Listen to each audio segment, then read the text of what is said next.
Muy feliz sábado para cada uno de ustedes. ¿Cómo se dice feliz sábado en hebreo? ¿Alguien sabe? Shabbat Shalom. ¿Por qué no le dices a tu hermano de la derecha e izquierda Shabbat Shalom? Ahí mismo en tu lugar. Shabbat Shalom. Que el Señor te bendiga. Salúdalo. Bienvenidos a la casa de Dios. Cuán bueno es estar juntos en armonía, ¿no es verdad? Y cuán juntos es estar para alabar el nombre de Dios. ¿Por qué no caemos de rodillas? Vamos a invocar el nombre de Dios los que podamos y vamos a estudiar nuestro tema de esta tarde. Vamos a orar. Querido Dios, amante Padre, caemos de rodillas delante del único que hay que arrodillarnos, que es Cristo Jesús. Padre eterno, al abrir tu palabra, me escondo detrás de la cruz de Jesús para que la gente no se acuerde ni de mi nombre, pero sí reconozca que hay un Dios que todavía está sentado en su trono. Padre eterno, danos la bendición que tu Espíritu sea nuestro Maestro y que el que tenga oído, oiga lo que el Espíritu dice a la iglesia. Y es en el sagrado nombre de Cristo que lo pedimos. Amén, Señor. Amén. Muchas gracias. Podemos tomar asiento. Hay una historia en la Biblia que posiblemente muchos la hemos escuchado. Aparece en el Antiguo Testamento. Y es la historia de uno de los más grandes enemigos del pueblo de Israel que estaba determinado a destruirlo. Había muchos, ¿no es verdad? Pero este pueblo había tomado la decisión de borrar a Israel de la faz de la tierra. Y el plan que esta nación tenía era tomar por sorpresa al pueblo de Israel. No era raro, porque en aquellos días no existía la cuestión de las redes sociales ni el internet. La emboscada y el plan secreto era usualmente una de las herramientas más poderosas para atacar por sorpresa a los enemigos. Y de hecho era tan cerrado el círculo de información que muy poca gente sabía del plan y a veces solamente los más altos generales y los reyes conocían de ese plan. En cuestión de corto tiempo se le notificaba al ejército y el ataque venía por sorpresa. Y así como lo planificaron, así exactamente sucedió. El ejército enemigo salió para atacar al pueblo de Israel, empezaron a rodear su ciudad, empezaron los ejércitos a desbandarse para por sorpresa atacar al pueblo del Señor, pero cuando estaban preparados para el ataque sorpresivo, la palabra de Dios nos dice que algo sucedió. Israel no estaba dormido, Israel estaba preparado. Y el ejército de Israel salió con lanzas, escudos, espadas y hombres de a caballo para contraatacar al ejército enemigo. Ahora los que habían sido sorprendidos no eran los que estaban atacando, sino más bien los que estaban atacando eran los que habían sido sorprendidos porque Israel estaba preparado. Por supuesto, cientos de vidas fueron perdidas en la primera emboscada. Y cuando llegaron las noticias a los oídos del rey, el rey estaba extremadamente enojado. Por supuesto, el rey pensaba que alguien de los suyos había revelado o se había vendido al rey de Israel para revelar la noticia. Era muy común también en aquellos días. Reyes compraban a espías que pasaban la noticia y él pensaba que había un espía en medio de su pueblo. Uno de sus consejeros se acercó hablar con el rey y en el libro segundo de los Reyes se nos dice la palabra que él le va a mencionar al rey acerca de por qué Israel sabía el ataque que les habría de venir. En el capítulo número 6, versículos 9 al 12 dice la palabra de Dios: y el corazón del rey de Siria fue turbado de esto, y llamando a sus siervos le dijo: ¿no me declararéis vosotros quién de los nuestros es del rey de Israel?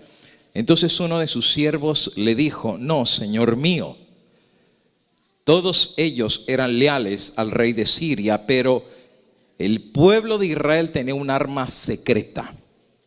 Y la arma secreta se llamaba el profeta Eliseo. Porque el profeta Eliseo que estaba en Israel, él declara al rey de Israel las palabras que tú mismo hablas en tu cámara más secreta. El pueblo de Dios siempre ha tenido un arma secreta para nosotros saber las tretas y los ataques y emboscada del enemigo hacia el pueblo de Dios. Y eso es profeta en su medio. Por eso dice la palabra de Dios que Dios no va a hacer nada sin que primero revele su secreto a los siervos, los profetas. Y en toda la historia sagrada, tanto en el Antiguo como en el Nuevo Testamento y aún antes de entrar a la patria eterna, Dios habrá de hablar a su pueblo a través del espíritu de profecía. Ahora, lo que viene en la etapa final de este mundo, según lo describen los profetas de la antigüedad, no es cosa sencilla. Estamos hablando de que viene la culminación de la crisis que comenzó en el mismo cielo. Y después de miles de años de nosotros ser testigos de cómo millones han sido perdidos en el pecado, millones han sido destruidos y en algunas ocasiones hasta el mismo Satanás estuvo a punto de ganar la gran controversia, como es en el caso del diluvio. Muy bien, regresando a lo que estábamos hablando, Dios siempre ha advertido a su pueblo de lo que va a venir, y eso es para que no nos agarre por sorpresa, para que sepamos exactamente los ataques de Satanás y nos preparemos. De nada sirve, hermano, que sepamos lo que viene si no nos estamos preparando. De nada sirve saber esto si no estamos tomando decisiones a nivel de tú como papá, de consagrar tu hogar, tú como mamá, de consagrar a tus hijos, de poner aún los tesoros que tenemos en el lugar correcto. Aún la misma sierva de Dios dice que cuando venga el concepto de la ley dominical, va a haber gente que ahora sí dirá, aquí está mi casa, aquí está mi carro. ¿Y ya para qué? Ya no se puede comprar ni se puede vender. Lo que no hicimos en tiempo de paz, nos va a tocar hacerlo en tiempos de guerra. Por eso, bendito aquel que tiene discernimiento para leer los tiempos y prepararse para la batalla que pronto vendrá sobre nosotros. Ayer hablamos un poquito del concepto del origen del protestantismo. No voy a explicar todos los detalles, solo un pequeño repaso para beneficio de los que no vinieron el día de ayer, pero vamos a saltar hasta la muerte del protestantismo, que es nuestro tema en el día de hoy. Hablamos un poco ayer acerca del sacerdote católico Juan Hus, el ganso de Bohemia, que después de haberse levantado 100 años antes de Martín Lutero y haber empezado a desempolvar la verdad que había sido oculta, lo llevaron al tribunal, fue nombrado hereje y el 6 de julio del año 1415 fue quemado vivo en la hoguera. Pero ayer también estudiábamos que antes de ser quemado es como que hizo una profecía, ¿no es verdad? En donde dice, van a quemar un ganso, pero en 100 años Dios levantará un cisne y ya no lo matarán ni lo quemarán. Y se cumplió esta profecía en nada más y nada menos que Martín Lutero. Lutero estaba en la búsqueda espiritual para encontrarse con Dios y cuando fue a Roma, todo esto lo vimos el día de ayer, en vez de haberse encontrado más con Dios, resulta ser que encuentra que el representante supuesto de Cristo que estaba apostado en Roma no tenía absolutamente nada que ver con el Cristo que decían las Escrituras. Una iglesia llena de lujos, una iglesia llena de oro, de perlas, de piedras preciosas, de púrpura y escarlata, más semejante a la Babilonia del Apocalipsis que al Cristo de la palabra de Dios. Finalmente va abriendo los ojos de Martín Lutero a reconocer que esta iglesia en el paso de los siglos se había corrompido y que había abandonado la verdad sencilla y la sana doctrina que Dios había dado a la iglesia apostólica. De hecho, necesito mencionar, nunca fue la intención de Lutero abrir otra iglesia. Algunos acusan de Lutero que intencionalmente quería abrir una iglesia aparte de la iglesia católica. Eso no es el caso. El movimiento originalmente no se llamó protestante, se llamó de la Reforma. De hecho, a ellos se les llamaba los reformadores, porque ellos intentaron revertir la corriente de apostasía que entró a la iglesia.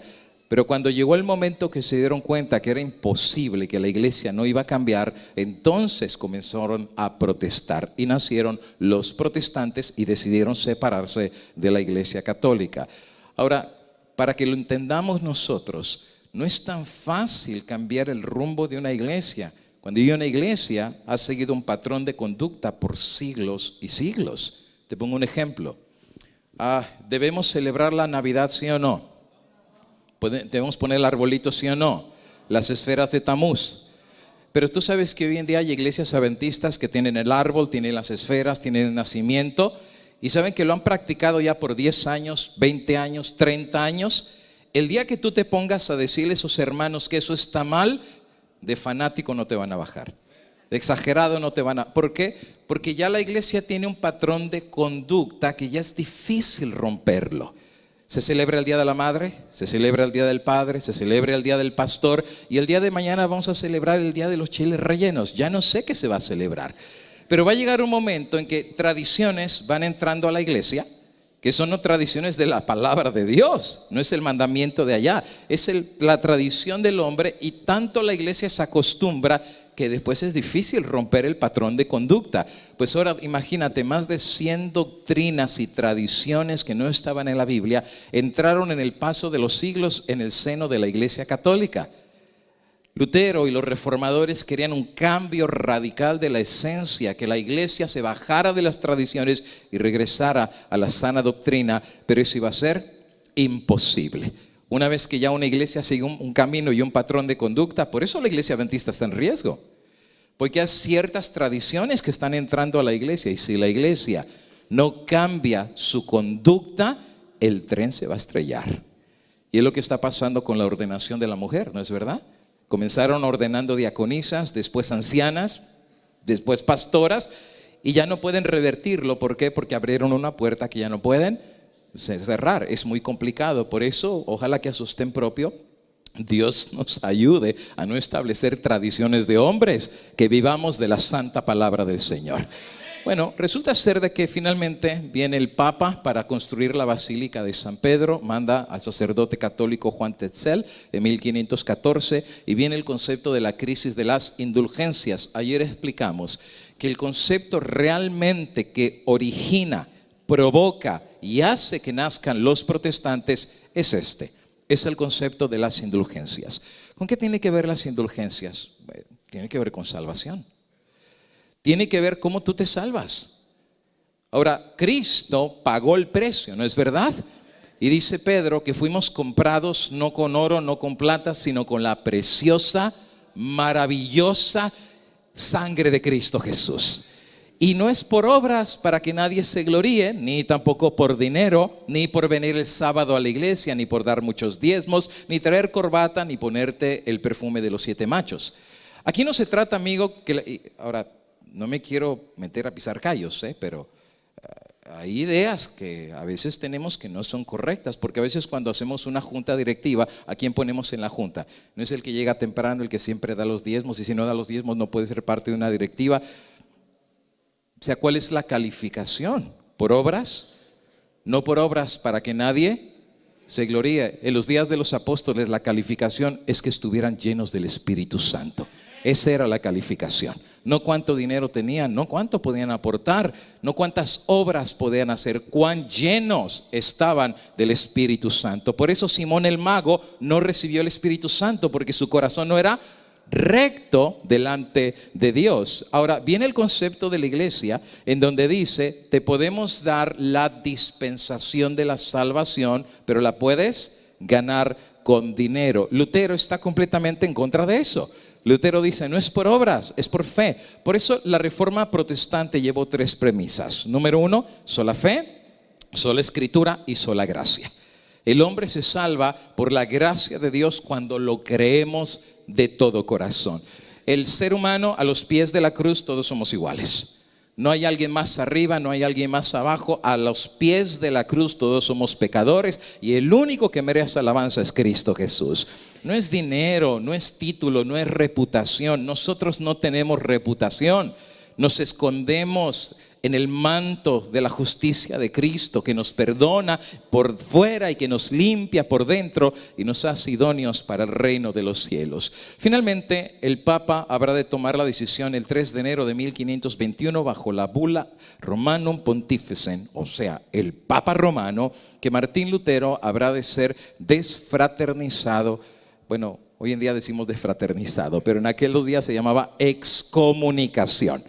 O sea, los borraban de la iglesia y fuera de Roma no había salvación. Los reformadores, con el paso del tiempo, identificaron finalmente, la venda se les cayó, y se dan cuenta que el liderazgo de la iglesia católica estaba corrompido. El papado como sistema estructural, había apostatado y había llegado a la iglesia a la apostasía, al grado que la profecía de Tesalonicenses se cumplió delante de ellos. El hombre de pecado se levantó en la iglesia y habría de llamarse Dios en la tierra. El mismo Papa Pío X en 1835 dijo: el Papa no solamente es el representante de Jesucristo, al contrario, Él es Jesucristo mismo bajo el velo de la carne. O sea que cuando tú ves a un Papa, no ves a un Papa, es nada más y nada menos que el Dios encarnado en los papas de esta tierra. Finalmente, los reformadores identifican que el Papa de Roma y el sistema papal no representa a Cristo, más bien representa al anticristo. Y los títulos como la ramera, Babilonia, el hombre de pecado, el cuerno pequeño, y la lista sigue, fueron aplicados todos al Papa de Roma. Y precisamente más de 25 reformadores hicieron esta identificación. ¿Por qué es importante entender esto? Porque la iglesia adventista no es pionera. Si tú piensas que la iglesia adventista es pionera en este mensaje, 500 años antes que se levantara un solo adventista, Dios ya había levantado más de 25 reformadores que habían hecho la misma identificación. Más bien lo que la iglesia adventista hizo es volver a desempolvar lo que la reforma olvidó. Pero este mensaje Dios ya se lo había dado a más de 25 reformadores 500 años atrás de quién era la ramera del Apocalipsis y el anticristo. Y así prácticamente nacieron los protestantes. Habiendo hecho esta simple recapitulación de lo que vimos el día de ayer, hoy vamos a meternos a algo que está pasando en nuestros medios en los últimos años. Y que tengo que decir que los eventos que están sucediendo son de una naturaleza casi increíble. Es de verlo y no creerlo. Es como que la mente necesita un ratito para procesar lo que está sucediendo en nuestro medio. Pero en los últimos años están pasando cosas bien sorprendentes delante de los católicos y de las iglesias protestantes. Por ejemplo, en el año de 1999, fíjate, estamos al 2018. Así es que si esto pasó en el 99, estamos hablando de casi 20 años de esto. En el año de 1999 se sentaron líderes de la iglesia católica y de la iglesia luterana. Los máximos representantes se sentaron en una sola mesa. El que tú puedes ver acá no se le llama sacerdote, le llaman reverendos. Y son más o menos caracterizados por tener, los católicos sacerdotes tienen un cuadrito blanco acá y ellos tienen como un moñito como en forma de V inversa, y con eso puedes saber que son reverendos luteranos y este es un cardenal de la iglesia católica. Los dos se sentaron a la mesa con cientos de testigos en los cuales habrían de firmar lo que se llamaría declaración conjunta sobre la doctrina de la justificación por la fe. Pon atención, porque lo que partió a los protestantes de los católicos fue precisamente este asunto, cómo el hombre se salva. Pero 500 años, casi 500 años después, ahora se sientan las dos iglesias que se separaron para decir que en doctrina de salvación y de justificación por la fe tienen una declaración conjunta, dando a entender que ahora creen lo mismo. La enciclopedia Wikipedia, hablando de esta declaración, explica y dice que la declaración conjunta sobre la doctrina de la justificación es un documento creado y se está de acuerdo por el Consejo Pontífice de la Iglesia Católica para la Promoción de la Unidad Cristiana y la Federación Luterana Mundial en el año 1999. Y fíjate qué interesante, este producto, este bebé que engendraron, fue el resultado de un extenso diálogo ecuménico. O sea, el bebé no nació por nacer, lo venían preparando de una forma certera desde hace mucho tiempo a través de diálogos ecuménicos. Esta declaración establece que ahora comparten un entendimiento común sobre la justificación por la gracia de Dios, que es a través de la fe en Cristo. Los dos grupos que estuvieron envueltos obviamente eran católicos y luteranos.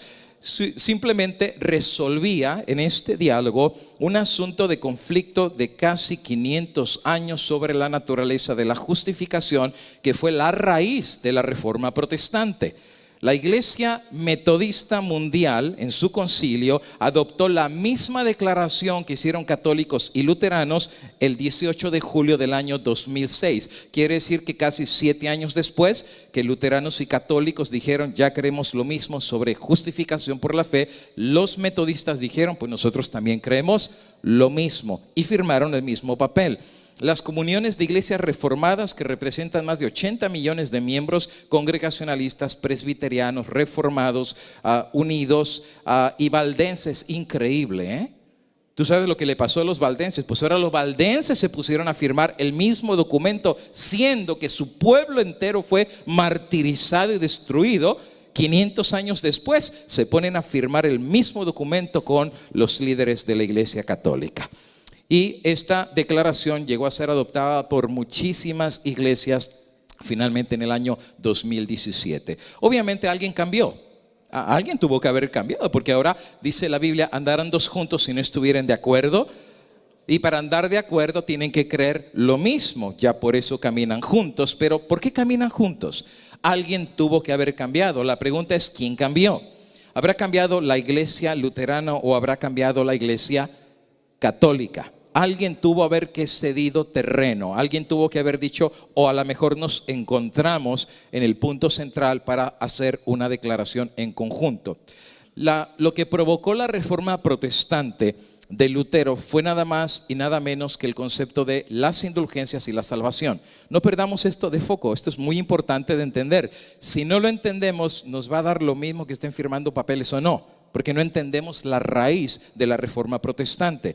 Wikipedia, hablándonos acerca de las 95 tesis que hizo Martín Lutero, explica y dice lo siguiente: las 95 tesis o disputas de poder de las indulgencias son una lista de propuestas con un toque de debate académico escrito en el año 1517. Fíjense la fecha, 1517. Exactamente el 31 de octubre fue que Lutero clavó sus 95 posturas, profesor de teología moral en la Universidad de Wittenberg, Alemania, y esto fue la flama que comenzó la Reforma, una separación o un terremoto en la Iglesia Católica que para siempre habría de cambiar Europa. ¿Cómo no? 500 millones de protestantes. ¿Sabes tú que cada martillazo que Martín Lutero estaba dando sobre las tesis que estaba poniendo en la puerta era prácticamente 30 millones de protestantes que se iban a salir de la Iglesia Católica? O sea, cada martillazo hizo cimbrar los cimientos de la iglesia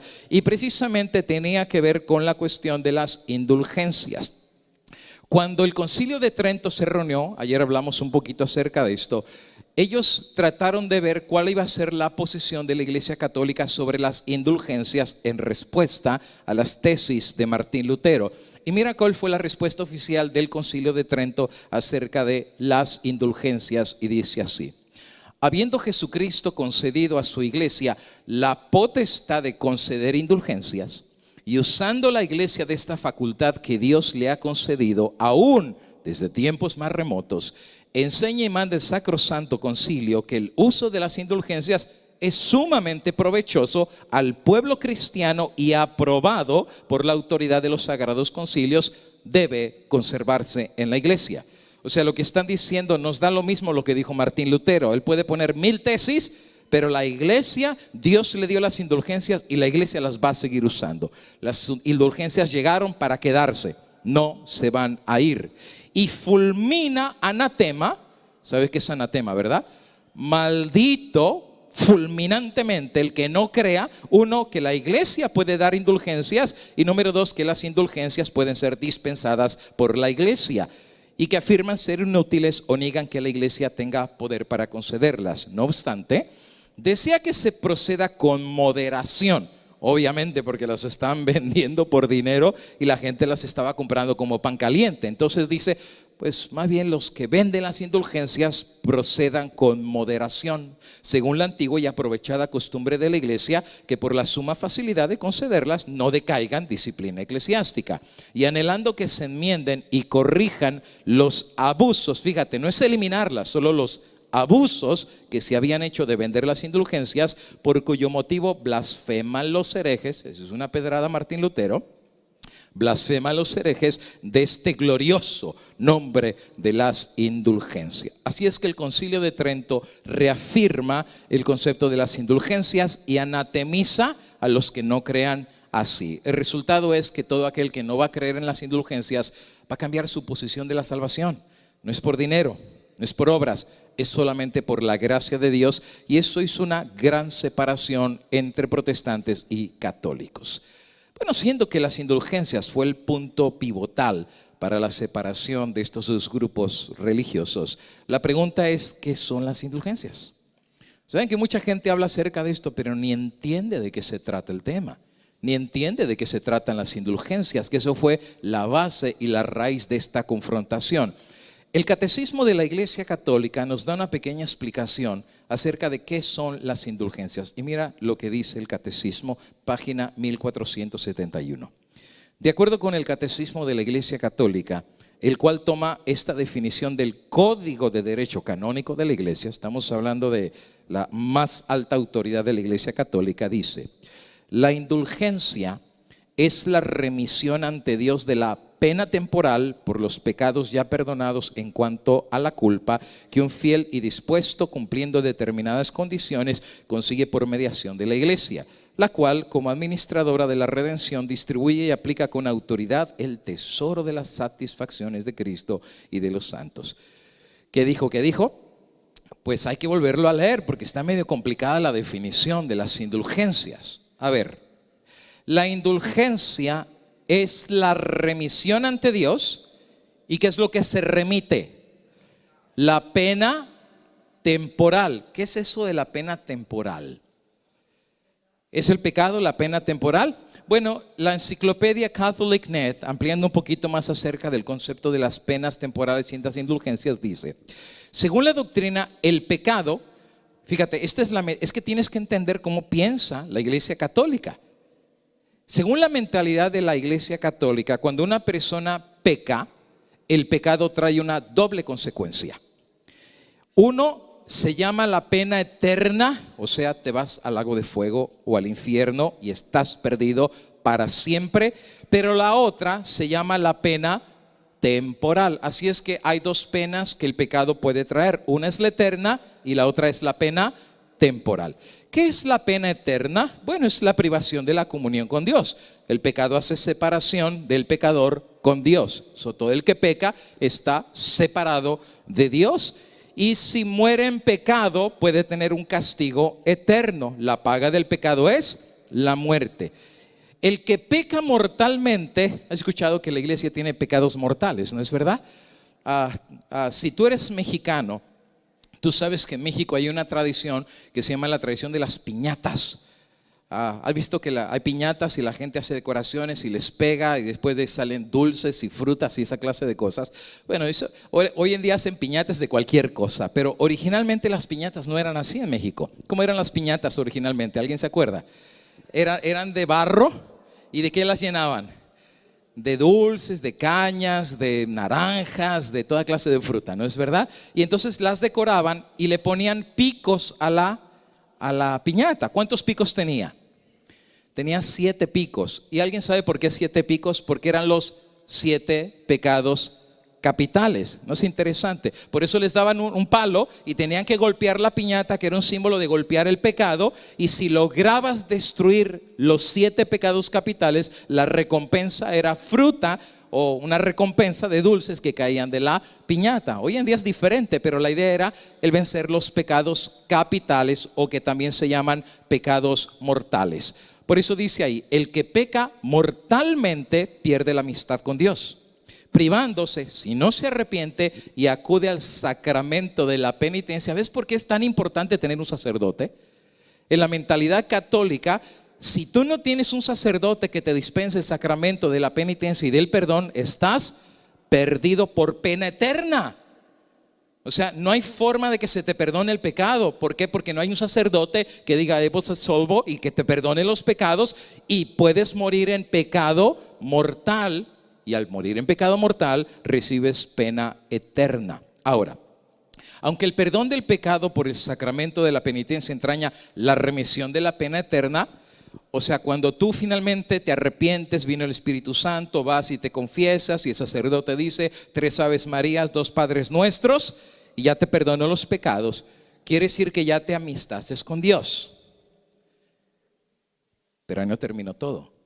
Según la Iglesia Católica todavía queda otra pena que tiene que ser saldada y se llama la pena temporal. La pena temporal es el sufrimiento que comporta la purificación del desorden introducido en el hombre por el pecado. Hasta cierto punto hace sentido. Lo que ellos dicen es más o menos así. Por ejemplo, ¿has escuchado tú el dicho que dice Dios perdona el pecado pero no evita las consecuencias? Entonces en la mentalidad de la Iglesia Católica es tú pecaste, pides perdón a Dios y Dios ya te perdonó, pero la consecuencia la pagas tú. Eso es lo que ellos llamarían la pena temporal. Tú pagas la consecuencia. Y entonces ahí es donde aparece la intromisión de la iglesia como enfermera, por así decir, para cuidar al enfermo a recuperarse completamente de la pena temporal, que es la consecuencia del pecado. Y para eso está la iglesia. Y a través de sacramentos, a través de perdón de pecados, a través de rezos, a través de todas las dádivas y gracias que la iglesia provee, entonces el hombre no solamente lidia con la pena eterna, sino también con la pena temporal. Y ahí entran las indulgencias. Cuando una persona muere y no fue tan bueno para ir al cielo ni tan malo para ir al infierno, la Iglesia Católica enseñaba que había un lugar intermedio. ¿Cómo se llamaba ese lugar? Bueno, el limbo era para los bebés que habían sido muertos y no se habían bautizado. Pero el adulto no iba al limbo, el adulto iba a otro lugar. ¿Cómo se llamaba? El purgatorio. ¿Qué es purga? A ver, ¿algún médico naturista aquí? Te saca todo lo malo. Pues la idea de la purga era que las ánimas regresaban a purgar. Por ejemplo, la Llorona tenía que venir arrastrando cadenas y diciendo: ay, mis hijos, ¿no es verdad? ¿Por qué? Porque los mató en vida y ahora tenía que purgar. Hay leyendas en cada lugar, Yo escuché una leyenda de un pozo, que había una mujer que por ser infiel y quedarse con otro hombre le cortó la cabeza al marido. Y resulta ser que ahora, cuando ella se murió, aparecía solo la cabeza de la mujer junto al pozo, como una purga, ¿no? Y tenía que confesar delante de todos que ella había cometido pecado para purgar lo malo que había hecho. Ahora, claro, nosotros sabemos que los muertos no saben nada, pero sabes que no solo los católicos, sino los protestantes creen en la idea del alma inmortal. Y ellos piensan que el hombre no es todo, ¿verdad? Yo he estado en servicios funerales de pastores cristianos que dicen: no, ustedes tranquilos, no pongan a llorar, ya está en un mejor lugar. O sea, casi diciendo, ya está en el cielo, el alma es inmortal. Bueno, en esta idea católica, el alma que todavía tiene pena temporal, que no pagó en esta vida, ¿la puede pagar? Por eso cuando venía Juan Tetzel con el cofre de bronce, decía: tan pronto cae la moneda, la pena temporal de tus difuntos, de tu hijo, de tu abuelo, de tu papá, bisabuelo, de tu marido o de quien sea, tan pronto caiga, la iglesia perdona esa pena temporal. Él no la pagó porque ya se murió. Y de aquí a que la pague en el purgatorio pueden ser 1000 años, 100,000 años, hasta 1,000,000 de años. ¿Y quién va a querer que sus seres amados estén en 1,000,000 de años en el purgatorio cuando 20 monedas los puede sacar ahorita mismo? Entonces la matemática era muy sencilla, ¿verdad? Pues la gente vendía lo que fuera para pagar no la pena eterna, por eso estaba en el purgatorio, porque si hubieran tenido pena eterna no estaban en el purgatorio, estaban en el infierno. Pero estamos hablando de los que están purgando todavía después de la vida la pena temporal. La Biblia dice en Isaías 43:25: yo soy el que borro tus rebeliones por amor de mí mismo. Y fíjate que dice: no me acordaré más de tus pecados. Por eso la Iglesia Católica dice: no, bueno, Dios perdona los pecados, pero es la pena eterna, no es la temporal. La temporal nosotros nos encargamos de ellos, y por eso dice que esta pena ha de purgarse en esta vida o en la otra. ¿Y cómo se purga? Mandas. ¿Han escuchado las mandas? Peregrinaciones, votos. ¿Han visto gente que se viste de una forma clerical toda la vida? pagando misa. O sea, hay muchas formas que tú puedes pagar la pena temporal. Y saben que cuando era pequeñito, yo crecí en Aguascalientes y a 1 hora y media de camino está un pueblito que se llama San Juan de los Lagos. Es la Catedral de la Virgen. Y sabes que la gente caminaba los 100 kilómetros para llegar a la basílica. Había gente que caminaban descalzos 100 kilómetros. Había gente que se iba de rodillas. Esa era su manda, de rodillas. Les llegaban despedazadas, pero tenían que llegar hasta el altar para cumplir la manda. A mí me tocó ver varias veces personas que se quitaban la camisa y se ponían pencas de nopal con espinas enfrente y en la espalda. Iban caminando y claro, cada paso que daban las espinas se incrustaban. Y sabes, obviamente la iglesia decía, bueno, pues les tocó purgar, tienen que pagar su manda, ¿verdad? Porque esto se puede purgar en esta vida, y si no lo pudo hacer en esta vida, pues entonces en la otra. Ahora, la Iglesia Católica dice que ellos no son los autores de esto, más bien ellos son los dispensadores de esta gracia. Y por supuesto, cuando Juan Tetzel viene, era un negocio redondo. Estamos hablando que el cofre lo tenía lleno de monedas todos los días. ¿Por qué? Bueno, porque la gente no conocía, no tenía acceso a la palabra de Dios. Y lo que su liderazgo le decía era casi como la palabra de Dios. Bien dice la Biblia, ¿verdad? Mi pueblo pereció porque le faltó sabiduría. Me voy a tener que saltar esto. Entonces viene Martín Lutero para hacer 95 declaraciones que van a retar la idea de las indulgencias. Todo el asunto son de indulgencias, acuérdate. Ahora, ¿sabes que yo he encontrado algo muy interesante? Es muy interesante que los evangélicos y protestantes, no todos, pero su gran mayoría, incluyendo los adventistas, me he encontrado que raro es el adventista que se ha leído las 95 tesis. Es más, te podría decir que casi con los dedos de la mano podría decir que pocos aquí conocen las 95 tesis de Martín Lutero. ¿Y por qué es importante entender esto? Porque si yo no conozco ni las tesis, yo no entiendo la metodología de la Iglesia Católica para de una vez por todas acabar con el concepto de la reforma protestante. ¿De qué se tratan entonces las famosas tesis? Te comparto algunas. Tesis número 13 de las 95 tesis de Martín Lutero dice así: los moribundos son absueltos de todas sus culpas. O sea, tanto la culpa temporal como la culpa eterna, a causa de la muerte, y ya son muertos para las leyes canónicas. Así es que una vez que se murieron, quedan exentos del derecho de ellas. O sea, ¿por qué tienen que seguir pagando después de que se murieron en un lugar que se llama el purgatorio? No, señores, una vez que ya se murieron, se acabó la deuda, no tienen que seguir pagándolos más. Y si alguien dice que con dinero se purgan y pagan la deuda, están cometiendo un error. Tesis número 27. Mera doctrina humana predican aquellos que aseveran que tan pronto suena la moneda que se echa en la caja, el alma sale volando. Claro, Lutero está metiéndose en graves problemas, porque lo que está diciendo es que esto no viene de la palabra de Dios, pero es mera y simple doctrina de hombres. Claro, más adelante va a decir, por intereses económicos. Aquí no están buscando el bien del pueblo, están buscando exprimirle y sacarle el dinero a la gente. Tesis número 36.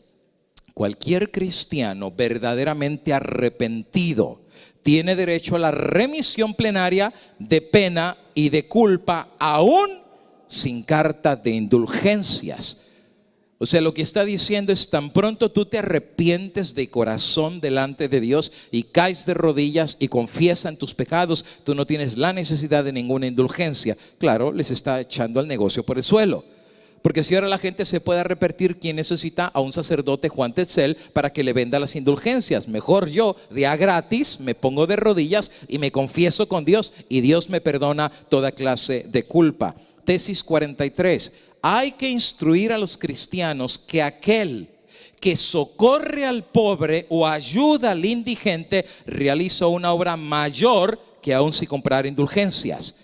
O sea, lo que está diciendo, vale más delante de Dios que le des de comer al pobre, vale más delante de Dios que vistas al desnudo o visites al enfermo, que comprar todas las indulgencias que te da la Iglesia Católica. duro. Lutero es muy claro. Tesis 45, hay que enseñarle a los cristianos que el que ve a uno indigente y sin prestarle atención da su dinero para comprar indulgencias, lo que obtiene en verdad no son indulgencias papales, pero la furia y la indignación de Dios. O sea, yo veo al pobrecito y en vez de ayudarlo, me compro un papel que le pago a la iglesia católica. Dice, sí obtienes, pero no en indulgencia, el enojo de Dios contra ti por haber visto a tu hermano y no haberlo ayudado. Tesis 50, debe enseñarse a los cristianos que si el Papa conociera las exacciones de los predicadores de indulgencia, el mismo Papa preferiría que la Basílica de San Pedro se redujese a cenizas antes que construirla con la piel, la carne y los huesos de sus ovejas. Wow, es duro, ¿eh? Lo que está diciendo, están comiéndose a las ovejas y las están dejando en huesos. Si supieran que están haciendo mercadería de las almas. Tesis 62, claro, esto no le va a gustar a la iglesia católica. Y apenas les di 5 tesis, son 95. Tesis 62, el verdadero tesoro de la iglesia es el sacrosanto evangelio de la gloria y de la gracia gratis. No es por obras, no es por dinero, no es por monedas. La gracia de Dios fue ganada por la muerte de Cristo Jesús y ese es el verdadero tesoro de la iglesia. Tesis 82, por ejemplo, ¿por qué el Papa no vacía el purgatorio? O sea, si la iglesia, uno, pongamos, tiene el derecho de tener indulgencias y número 2, tiene el derecho de dispensarlas, ¿por qué entonces el Papa no vacía el purgatorio a causa de la santísima caridad y la muy apremiante necesidad de las almas? ¿Por qué les tiene que cobrar? Es más, si tú tienes el derecho de sacar a todos los presos y hacerlos felices, ¿por qué no los sacas de a gratis? No es cruel tú ir a la cárcel y decir, ¿saben qué? Les voy a dar el perdón si me pagan. Pobres de los presos, ¿no es verdad? Son capaces de robarse entre ellos para pagar, para obtener su libertad. Pues si él tiene el derecho y la llave para sacar a la gente del purgatorio, dice Lutero, ¿por qué no lo hace por amor? ¿Por qué tiene que cobrarles dinero? Lo cual sería la más justa de todas las razones si él redime un número infinito de almas a causa de muy miserable dinero para la construcción de la basílica, lo cual es un motivo insignificante. Y Lutero está poniendo en entredicho si realmente él es un pastor. Porque la Biblia dice, el buen pastor su vida da.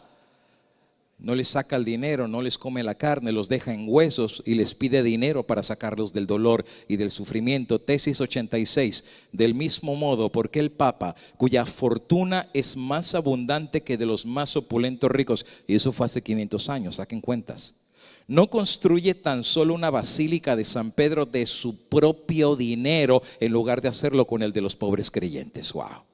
Por supuesto, cuando el papado recibe todas las premisas de las tesis de Lutero, obviamente quedaron enfurecidos e inmediatamente lo conjuraron como anatema y maldito. Claro, esto arrancó la revuelta de los protestantes, ¿no es verdad? Hace 500 años atrás.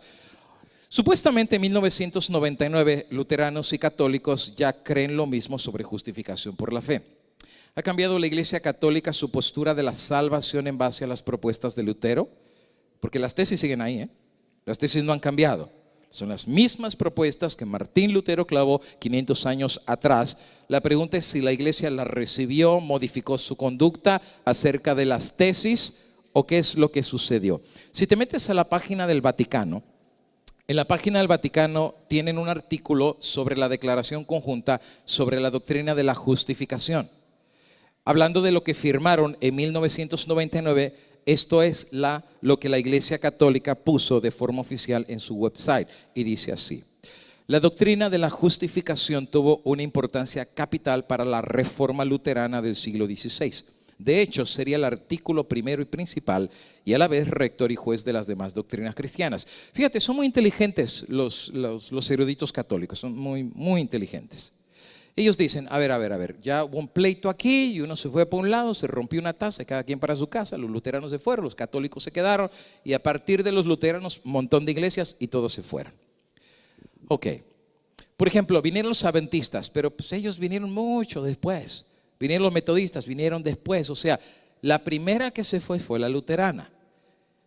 Si nosotros logramos conciliarnos con los luteranos, que fueron los que empezaron esta revuelta, y nos conciliamos y nos hacemos amigos, eso quiere decir que las otras iglesias no tienen en realidad un sentido de haberse salido de la iglesia católica, porque los que protestaron fueron los luteranos. Los demás vinieron como consecuencia, pero ellos fueron los originales e iniciales. ¿Y cuál fue el problema por los cuales los luteranos se separaron de nosotros? El asunto de la justificación, las indulgencias. Por eso pone ahí que es artículo primero y principal, rector y juez de las otras doctrinas cristianas. O sea, si nosotros podemos atacar el asunto de la justificación y llegar a un acuerdo, lo demás viene por añadidura. La versión de entonces fue sostenida y defendida en particular por su singular apreciación contra la teología y en la Iglesia Católica Romana de la época, que a su vez sostenían y defendían una doctrina de la justificación de otro índole. O sea, el católico decía: nos justificamos de esta manera. Los luteranos decían: no, nos justificamos de esta otra manera. Pero desde la perspectiva de la Reforma, la justificación era la raíz de todos los conflictos, y tanto en las confesiones luteranas como en el Concilio de Trento de la Iglesia Romana hubo condenas de una y otras doctrinas, y estas últimas siguen vigentes, provocando divisiones dentro de la iglesia. ¿Okay? Quiere decir que todavía no están de acuerdo en todo, por ejemplo, y que de María, ahora hay que rezarle a María. Y que, por ejemplo, del perdón de los pecados, ¿pueden los luteranos ir a un sacerdote católico a pedir pecados, perdonar pecados? O que de los pentecosteses pueden ir con un sacerdote al perdón de pecados. Y la lista sigue, hay muchas doctrinas que no las han hablado. Sigue diciendo, respecto a debates sobre la doctrina de la justificación, tanto los enfoques y conclusiones de los informes de los diálogos como las respuestas trasuntan un alto grado de acuerdo. Y aquí te voy a explicar algo muy interesante. La Iglesia Católica por siglos mantuvo prendida la flama de la Santa Inquisición. Llegó al grado que eso forzó a los padres peregrinos a abandonar Europa para venir a América. Por eso Estados Unidos, todo el mundo es protestante aquí. Bueno, era protestante. Ha crecido el catolicismo de una forma gigantesca, pero originalmente había colonias que literalmente eran cuáqueras, eran Amish, reformadas y eran conservadoras de la palabra del Señor. ¿Por qué? Porque la flama de la persecución los obligó a subirse al Mayflower y venir a fundar este país bajo la premisa de la libertad religiosa y libertad de culto. Sin embargo, por muchos siglos la flama de la persecución nunca paró. De hecho, llegó aquí mismo a América, México, Centroamérica y Sudamérica. Hubo persecución por todos lados. Sin embargo, hubo un papa que vino, les voy a hablar un poquito más acerca de él en un ratito, que se llamaba el Papa Bueno, se llamaba Juan XXIII. Juan XXIII y dio un plan maestro para de una vez por todas acercar a las iglesias protestantes a la Iglesia Católica. Y aquí nace la continuación de lo que se llamó el Concilio Vaticano I. Viene Juan XXIII y reanuda ese concilio, llamándolo Concilio Vaticano II, y hay algunas posturas teológicas que la Iglesia Católica cambió hacia los herejes protestantes. De hecho, es en este concilio que por primera vez a los herejes, que siempre se les llamó así, y los quemó la Santa Inquisición, se les empezó a llamar ya no herejes. Después del Concilio Vaticano II, más o menos en 1960, se les empieza a llamar a los herejes hermanos separados. ¿Qué significa hermanos? Que ya somos hermanos. No somos herejes, no somos... ¿Cómo se le llama a un hijo que nace fuera del matrimonio? Ya no somos bastardos. Porque toda la vida nos vieron como bastardos. ¿Por qué? Porque no nacieron de la Santa Madre Iglesia. Nacimos, pero de otra madre. O sea, ¿por qué crees que nos veían como herejes? Porque éramos usurpadores de la fe. ¿Por qué crees que la Iglesia Católica defiende tanto el concepto de la sucesión apostólica? ¿Sabes qué es la sucesión apostólica? Cristo deja a Pedro como papa y Pedro le pasa a San Lino, y así viene la sucesión hasta Francisco I. Y supuestamente, como tienen las llaves de la autoridad papal, ellos pueden dar y delegar esa autoridad a cardenales, arzobispos, obispos y sacerdotes en última instancia, y ellos pueden dar los sacramentos por la autoridad que reciben de la cabeza, que es el Papa de la Iglesia Católica. ¿Qué quiere decir? Que todo aquel que no tiene esa autoridad son usurpadores. Todo pastor protestante, ¿con qué autoridad lo hace? ¿O con qué autoridad se llama pastor? ¿Por qué puede bautizar? ¿Quién le dio esa autoridad? No es el mismo problema que tuvieron con Jesús. ¿Con qué autoridad haces esto? Ahora, ¿por qué es importante entender eso? Porque Juan 23 rompe un molde y por primera vez les llama a los bastardos, les llama hermanos. O sea, los reconoce como hijos de la misma madre, pero simplemente están ¿qué? Separados. Y si están separados, ¿qué hay que hacer? Volverlos a unir. Obviamente es un concepto muy interesante. Y saben que después del Concilio Vaticano II, el Papa Juan XXIII hizo oficinas de diálogos ecuménicos. O sea, terminó el concilio, pero una vez que finaliza, el Papa delega responsabilidades sobre la crema innata de los eruditos de la Iglesia Católica para tener diálogos con los principales líderes de las iglesias protestantes. Bautistas entraron en el paquete, luteranos entraron en el paquete, metodistas, congregacionalistas, adventistas, y la lista sigue. Por si tú no sabías, la iglesia adventista ha tenido más de 30 años en diálogos ecuménicos con el Vaticano. Si alguien necesita la información, puede entrar a YouTube, ponga Ángel Manuel Rodríguez y su viaje al Vaticano, y él explica por más de una hora cómo ellos viajaron al Vaticano, con quienes fueron, en el hotel que los colocaron, que los trataron súper bien y que después volvieron a tener otro acercamiento. No era oficial, pero tuvieron otro acercamiento. Pues no fueron los únicos. Prácticamente por más de 50 años, los líderes de las más grandes iglesias evangélicas y protestantes tuvieron acercamiento con Roma. Por eso en la página católica dice esta parte, dice que las conclusiones a las que llegaron fue de los diálogos que tuvieron. Por más de 50 años estuvieron año tras año reuniéndose con ellos hasta que llegaron a realizar una declaración conjunta. Parece ser que esos diálogos los acercaron y llegaron los nuevos herederos de la Iglesia Católica y luteranos a tener un entendimiento que sus antecesores 500 años atrás no habían tenido. Una de las finalidades de la presente declaración conjunta es demostrar que a partir de este diálogo, las iglesias luterana y romana se preñaron y están listos para dar el bebé. O sea, resultó el diálogo, resultó. Se acercaron con ellos, muy amables, muy amigables. Poco a poco fueron vendiendo la idea que no estaban tan divididos, que era cuestión solamente de teológica y hermenéuticamente arreglar el concepto de las diferencias doctrinales, y llegaron a una declaración conjunta sobre la interpretación común. Wow, si Martín Lutero viviera y leyera esto de la página de la Iglesia Católica, yo no sé qué haría Martín Lutero. O volvía a poner las 95 tesis, pero ahora en la puerta de los luteranos, ya no de los católicos. Y yo, a lo mejor Martín Lutero podría decirle ahora a la iglesia luterana, ha caído, a lo mejor sería adventista del séptimo día Lutero. Se uniría al movimiento de los grupos de sostén propio. Y dice que finalmente llegaron a un diálogo en conjunto, una de interpretación común sobre la gracia de Dios. Ahora, ¿de qué se trata esta declaración? Me tengo que saltar todo esto, el tiempo se me ha ido. Mira la declaración. Artículo número 15. Esta es la declaración que firmaron católicos y luteranos. 15. En la fe, juntos tenemos la convicción. Fíjate, te lo voy a leer y si tú estás de acuerdo me dices amén. Y si no estás de acuerdo, no digas amén. ¿Ok? Por eso, léela bien. Esa es la declaración que llegaron los dos juntos. Léela. En fe, juntos tenemos la convicción de que la justificación es obra de Dios Trino. El Padre, el Hijo y el Espíritu Santo. El Padre envió al Hijo al mundo para salvar a los pecadores. Fundamento y postulado de la justificación es la encarnación, muerte y resurrección de Cristo.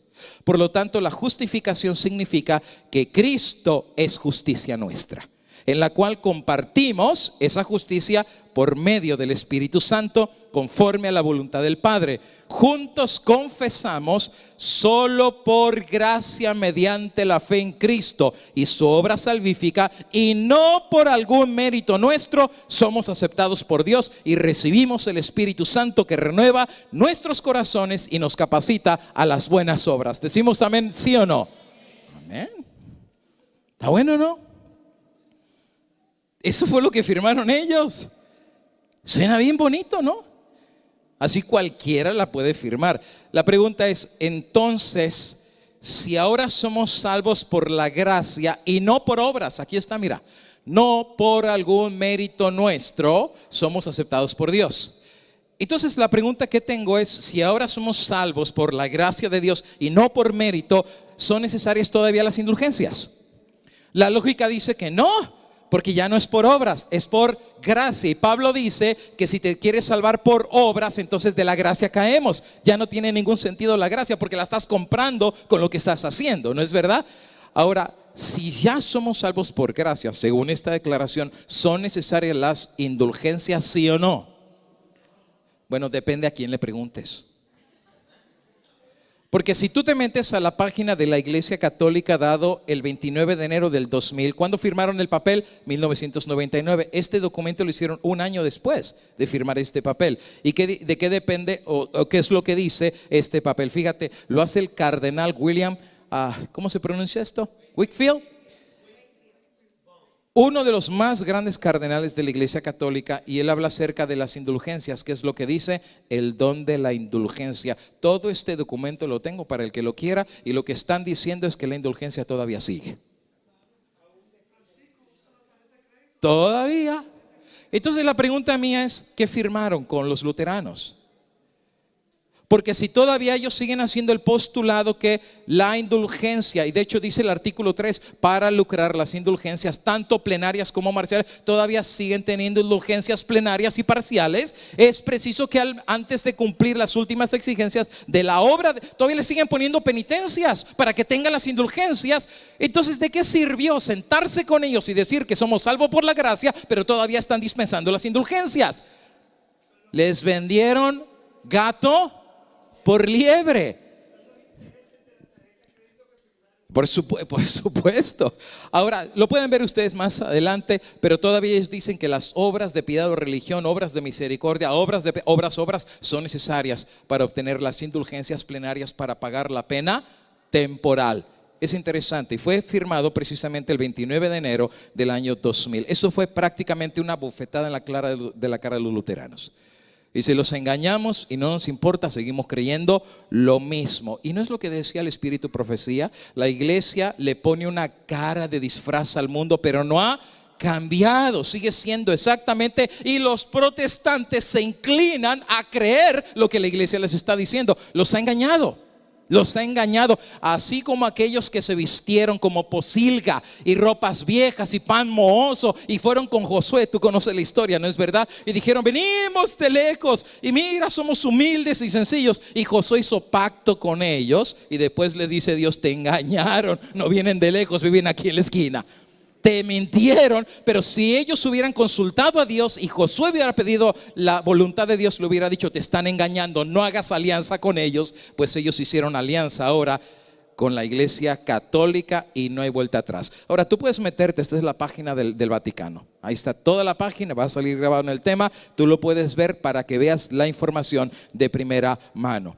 Solo por gracia mediante la fe en Cristo y su obra salvífica y no por mérito somos aceptados por Dios y recibimos el Espíritu Santo. Bueno, la confesión de Habsburgo, que fue la confesión de casi todos los protestantes que se salieron de la Iglesia Católica, decía algo muy interesante de las indulgencias. Y mira qué decía la confesión.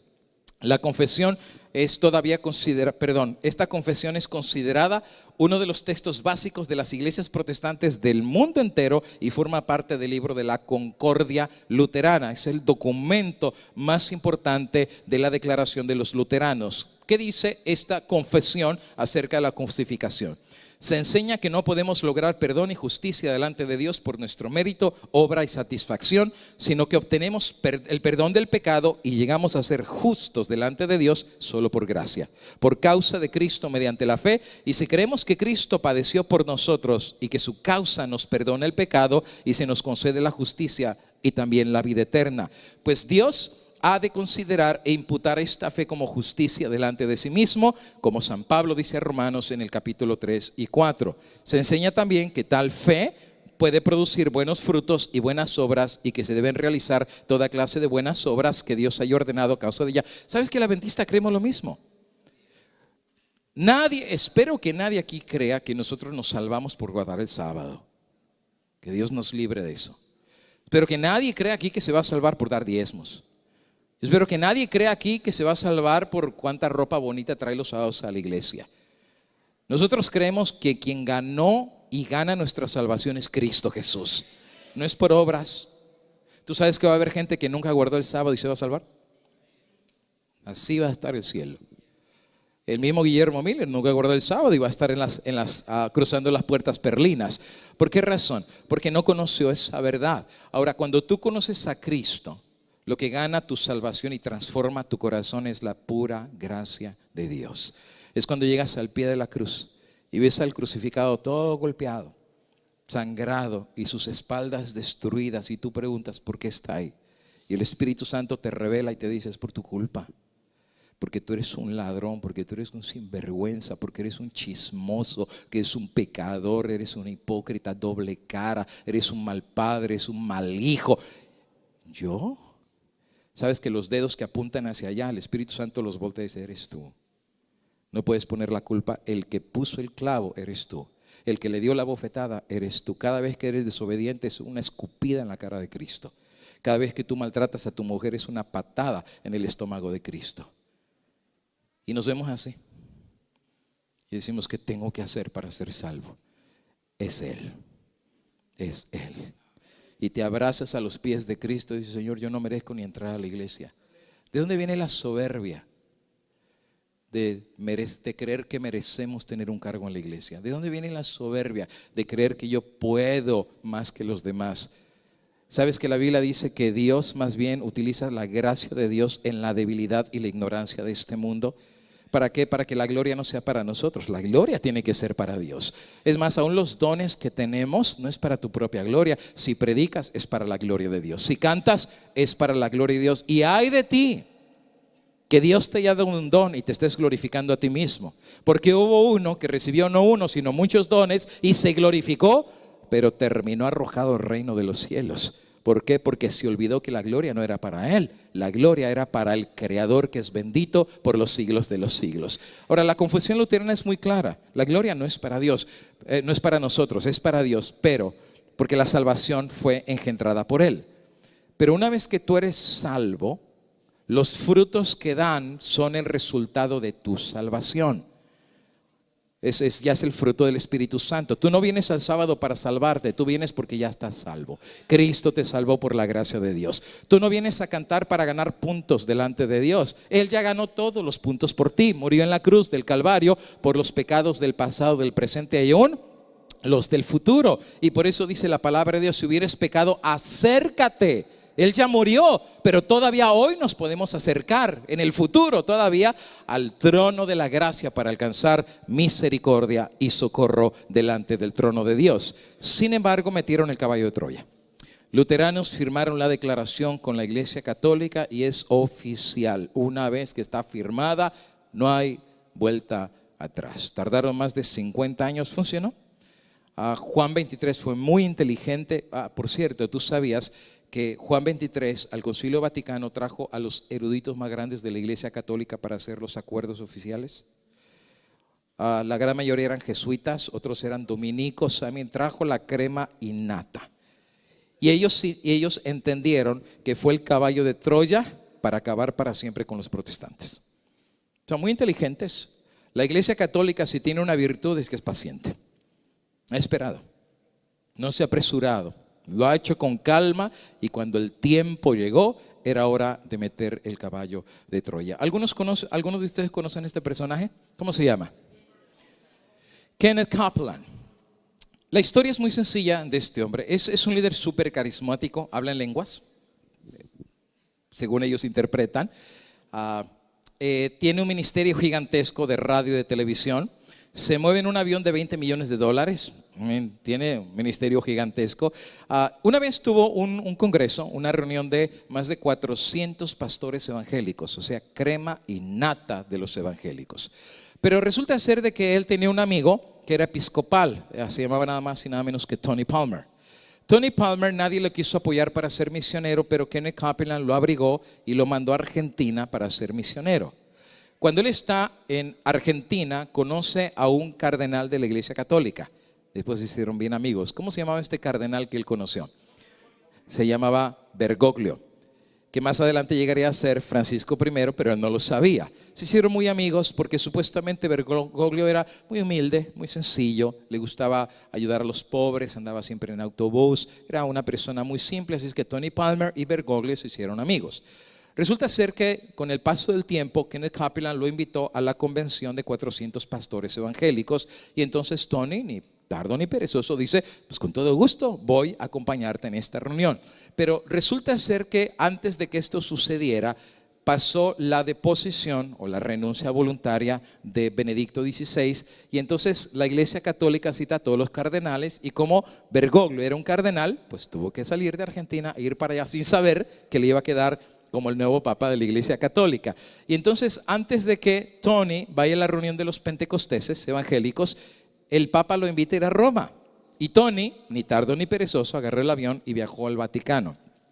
Se reúne con su amigo, que ahora le tiene que decir su santidad, porque ya es como Dios en la tierra, y entonces comienzan a platicar y el Papa le pregunta, oye Tony, ¿a qué te dedicas? No, pues fíjese su santidad que me han invitado a estar allá en Estados Unidos, a nada más y nada menos que uno de los ministerios más grandes y más conocidos, y les voy a predicar a más de 400 pastores. Y entonces, claro, Tony Palmer les está contando este testimonio al montón de gente que está reunido en ese lugar, y cuando Tony les cuenta eso al Papa, que va a ir a predicar, entonces el Papa le dice, bueno, pues ya que vas para allá, pues te pido un favor. Y dice, ¿cuál es el favor? Salúdamelos. Mándales un saludo y dile que pues los saludo desde acá, desde el Vaticano, etcétera, etcétera. Y Tony le dice, ¿y por qué no los saluda usted? Y entonces ni tardo ni perezoso, Tony agarró el celular y dice, ándele, mándeles un mensajito. Y entonces el Papa se puso a mandar el mensaje y cuando Tony les está contando esto, les pone el mensaje en una mega pantalla gigante en la iglesia. Y entonces el Papa les empieza a hablar. Eso sí, tú escuchas el mensaje, está bueno, está bueno. Dice, porque ustedes saben que él habla español, ¿no es verdad? Pero habla también italiano, pero el inglés de él no es su fuerte. Entonces él dice, les empieza a hablar un poquito en inglés y dice, bueno, me presento delante de ustedes el día de hoy, disculpen mi lenguaje, pero saben, el día de hoy ustedes saben, yo hablo más italiano que inglés, pero saben, pues el punto no es ni italiano ni inglés. Hoy les voy a hablar no en el lenguaje del italiano ni en el lenguaje del inglés, les voy a hablar el lenguaje del corazón. Wow, está buena esa, lenguaje del corazón. Y dice, ¿saben qué? Estoy contento porque puedo hablarles a través de este medio. Pero triste porque la única manera de saludarlos es a través de un teléfono. Dice, ¿cuándo va a llegar el día que nos podamos ver cara a cara? ¿Cuándo va a llegar el día que como cristianos nos podemos dar un abrazo cara a cara y dejar todas cuestiones de rencillas a un lado y poder curar las heridas de Cristo en la división? Y llegar a ser uno como Cristo pidió que no. Bien bonito el tema, Hasta ese sermón para una iglesia dividida está bueno, o sea, para unirse, ¿no? Amén. Les habló. Y ¿saben? Ese es el punto, ¿no? Tú no les dices la verdad, les dices lo que quieren oír. Se llama manipulación emocional. Pura manipulación emocional. Obviamente. Pero ¿sabes? Después dice que así como José se contentó con sus hermanos, se hicieron el abrazo cordial. Dice, ¿cuándo nosotros nos daremos ese abrazo cordial? Lo que no, es muy interesante lo que él dice, porque pone el ejemplo de José. ¿Sabe qué significa eso? ¿Quién vendió a quién? ¿José vendió a sus hermanos o los hermanos vendieron a José? ¿Quién tiene que pedir perdón? ¿El que se quedó, el que se fue? Es muy interesante, Alguien va a tener que hacer la confesión. Pero bueno, llega el momento en que lo están viendo todos ellos, se quedan muy emocionados y después dice, por favor, oren por mí. Tengo una carga muy grande sobre mis hombros, estoy buscando la unidad del cristianismo, oren por mí, si son tan amables. Cuando escucha eso, Kenneth Copeland se levanta y entonces dice, bueno, pues ya escucharon al hombre, hay que orar. Dice, pero hay que orar como Dios nos enseñó por el Espíritu Santo. Y empieza a orar en lenguas, y pone a orar. No estoy hablando en lenguas. Este es un corito, creo que tzotzil, que me enseñaron en Chiapas, que es el de pescadores. Yo estaré. Pero bueno, hoy en día cualquiera habla en lenguas, ¿no es verdad? Bueno, se ponen a orar en lenguas por él, levantan la mano, etcétera, etcétera. Y dice, Tony, agarra el celular. Y entonces Tony se sube, agarra su celular, dice, grábame ahora. Y le manda un mensaje y le dice, mi buen Señor. Dice, gracias por tus palabras, hemos orado por ti. Y God bless you, and God bless you. ¿Cómo han cambiado los tiempos, no es verdad? Y Tony Palmer entonces comienza su predicación. Ahora, esta predicación no la voy a pasar toda, pero la he dividido en segmentos. Porque es importante lo que voy a presentar. Porque el sermón de Tony Palmer es uno de los sermones que literalmente va a ser el anuncio de lo que pasó en 1999, cuando firmaron católicos y luteranos la declaración conjunta sobre justificación por la fe. Él comienza su presentación diciendo que Dios por providencia lo ha mandado a ese lugar para predicarle a más de 400 pastores, pero que él va a predicar en el Espíritu. ¿No ese es un mensaje adventista? ¿No hemos enseñado que antes de la venida de Cristo viene el tercer Elías y que viene a preparar el camino del Señor? Pero ahora viene Tony Palmer diciendo, Dios me ha mandado aquí a predicarles en el Espíritu de Elías. Escucha cómo lo dice, a ver si controlamos el audio, por favor. No I believe that God has brought me here to this year's Ministers' Conference in the spirit of Elijah. Let me explain. If you look carefully, the spirit of Elijah was on John the Baptist to turn the hearts of the sons to the fathers, and to turn the hearts of the fathers to the sons, to prepare the way for the Lord. And we know that prophecy always has a double fulfillment. Qué interesante, ¿no? Dice, yo creo que Dios me ha mandado a predicarles este mensaje en el espíritu de Elías. ¿Y cuál es el espíritu de Elías? Bueno, de reconciliar el corazón de los padres con los hijos y de los hijos con los padres antes del día del Señor. Ahora, la pregunta es, ¿quiénes son los padres y quiénes son los hijos? Porque dice, para que Cristo venga tiene que haber primero una reconciliación de padres e hijos. Ahora, la Iglesia Católica siempre ha dicho que ellos son la madre iglesia y sus fieles son los hijos de la iglesia. ¿Quién se salió de quién? ¿Los católicos se salieron de los protestantes o los protestantes se salieron de la Iglesia Católica? Los protestantes son los que abandonaron. ¿Quién es el que tiene que regresar? ¿Los católicos a los protestantes o los protestantes a los católicos? Son los protestantes los que tienen que volver, no son los católicos. Los católicos siempre han estado ahí. Los que se fueron son los protestantes. Y dice, Dios me mandó para dar este mensaje en el espíritu de Elías, que es el espíritu de la reconciliación. Sigue diciendo. Coming as well. And I've understood that the spirit of Elijah is the spirit of reconciliation. El espíritu de Elías es el espíritu de reconciliación. This is very important. Y esto es muy importante de entender. We know that la primera parte dice, bueno, esto es muy importante. Ahora, él dice una parte ahí que no salió ahorita porque el video terminó, pero él dice, el espíritu de unidad es divino, pero el espíritu de división es satánico. Y eso es muy lindo de entender, ¿no? O sea, dice, el espíritu de Dios es la unidad, pero el espíritu de la división es satánico. ¿Sabes qué es lo que está diciendo, verdad?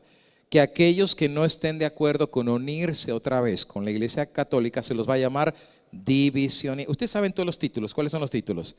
Divisionistas, ¿cómo más nos llaman?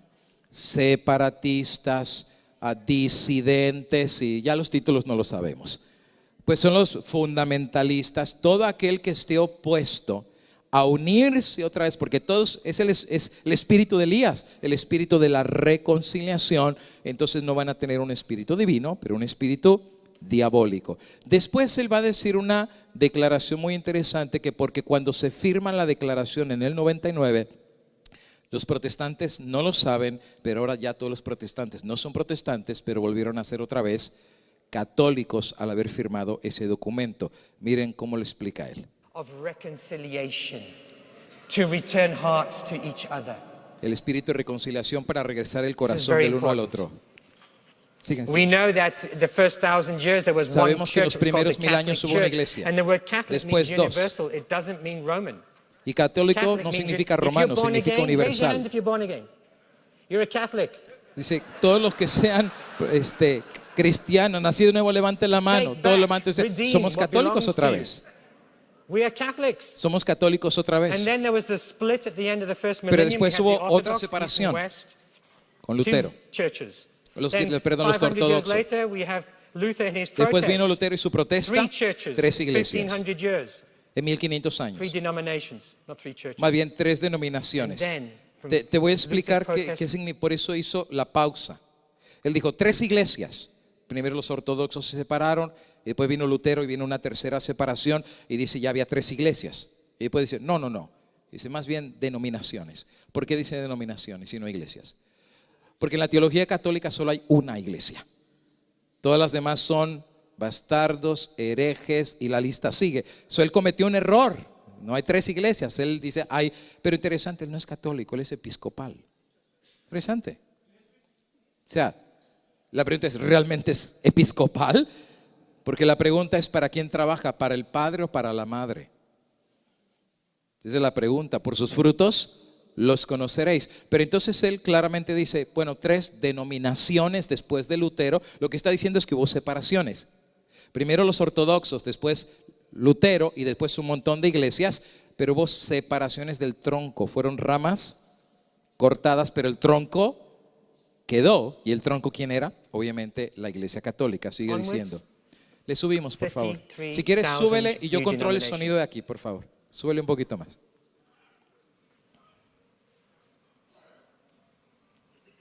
I've come to understand that diversity is divine. La diversidad It's es division divina. that's diabolic. La división es diabólica. It's true what you were saying about the glory. I agree with ¿Ok? Así es que ya está sentando el precedente para todo aquel que no quiere formar parte de esta nueva unidad ecuménica. Va a tener un espíritu diabólico. Interesantemente, no necesito que él me lo diga. Elena de Guay hace rato nos está diciendo que por levantarnos a predicar la verdad, esos son los títulos que se nos van a colocar. Finalmente él dice que en el firmar de este documento en 1999, la reforma protestante se ha acabado. Escucha cómo lo dice. Now, why is it historic? Because in 1999, 1999. the Roman Catholic Church and the Protestant Lutheran Católicos y Church luteranos signed an agreement firmaron un that acuerdo brought an end que to the finalizó protest. la protesta. O sea, cuando ellos firmaron el papel, firmaron su sentencia. Y ni cuenta se dieron. Porque ahora eso les da las armas a la iglesia católica de decir, bueno, Lutero se separó porque no estábamos de acuerdo. Pero la nueva generación ya se puso de acuerdo, entonces significa que ya no hay razón para la protesta, porque ya no hay protesta, ya se sentaron y creen lo mismo. Y si no hay protesta, ¿existe alguna razón para que haya iglesias protestantes? No, porque ya no hay protesta, entonces ya no se pueden llamar protestantes porque la protesta se acabó en esta declaración conjunta. Sigue diciendo él. Luther believed that we were saved by grace through faith. Lutero creía que éramos salvados por Alone. la fe, Amen.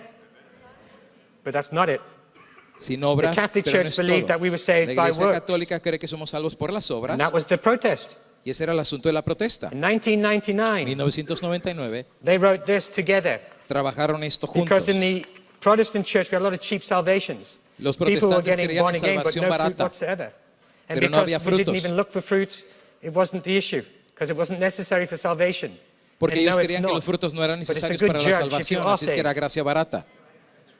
So what these two churches did, they ¿Y put qué the hicieron two las dos definitions iglesias? together. Las dos Listen to ideas it. las I'm pusieron reading juntas. verbatim from the Catholic Vatican website. Y eso lo puedes ver del lugar del Justification Vaticano means en el internet. that Christ himself Creemos que is Cristo our mismo righteousness, es nuestra justicia, in which we share through en the la cual Holy Spirit compartimos a través del in Espíritu accord with Santo the will of the Father. de acuerdo a la voluntad del Padre.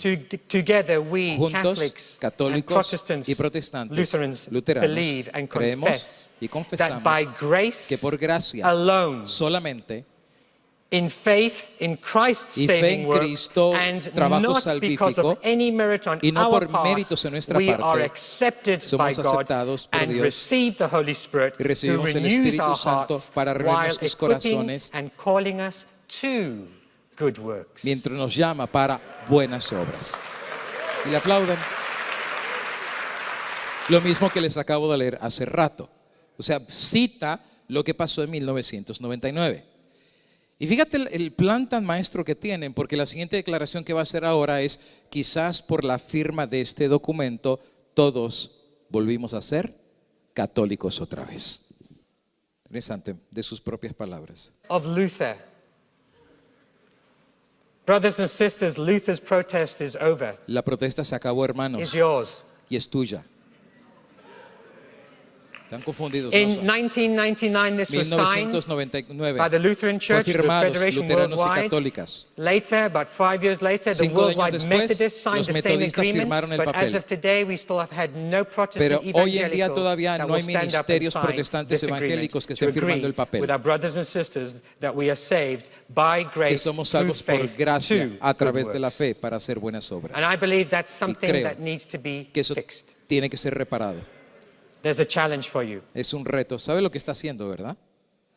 O sea, aquí traigo el papel, fírmalo.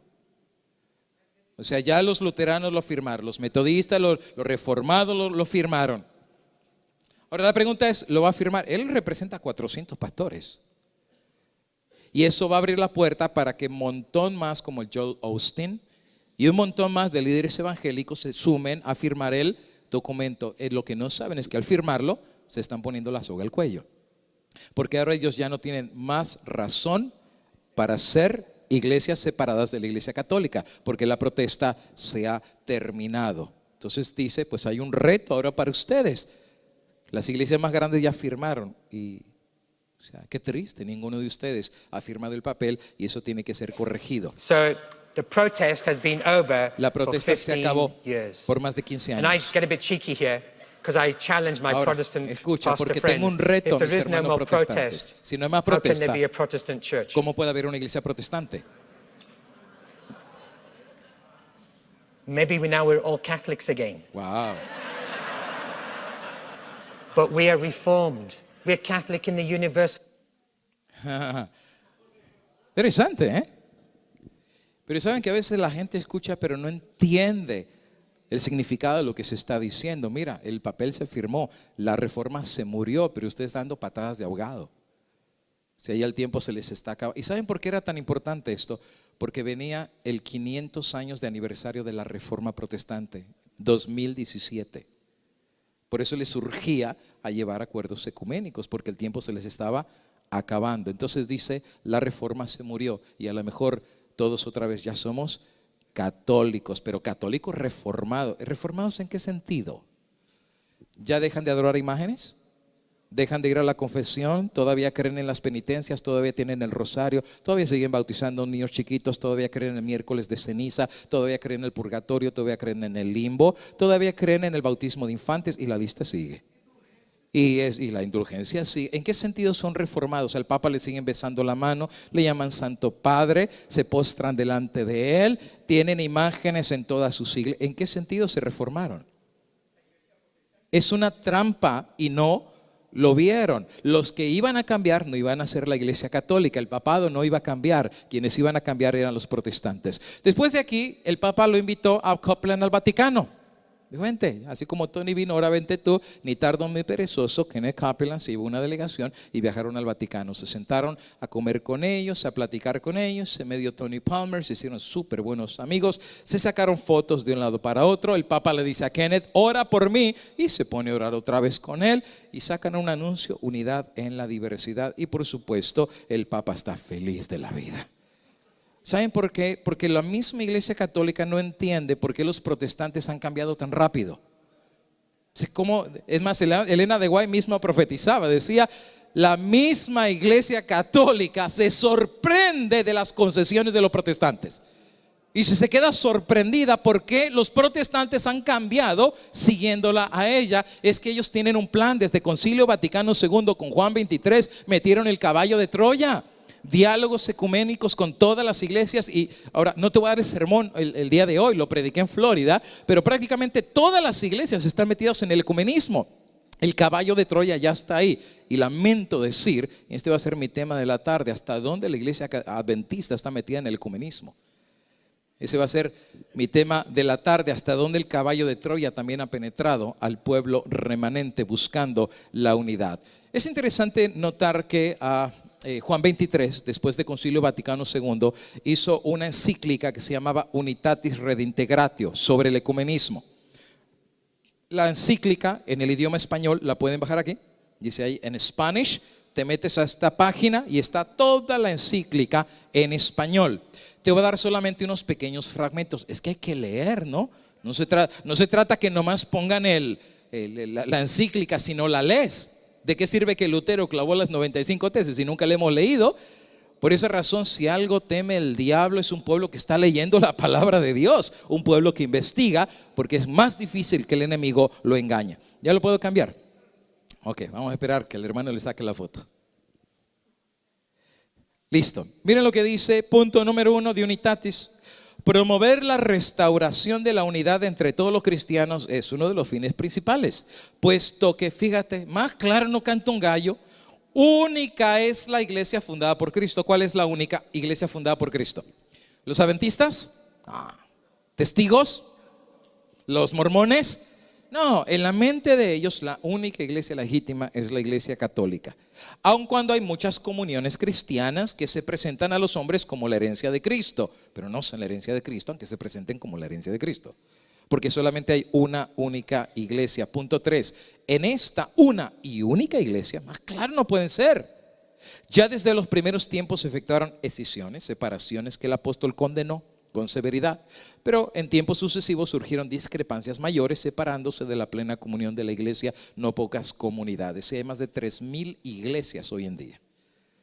Más de 3,000 iglesias. Y cada día sale más, Templo Viviente, Cristo Vivo, Pan de Dios, Luz de Vida, mormones, luteranos, episcopales, anglicanos, nazarenos, la iglesia de El Buen Pastor, pentecostales reformados, bautistas del sur, bautistas del norte, la iglesia de la Enchilada, yo no sé, cada día se abre una nueva iglesia.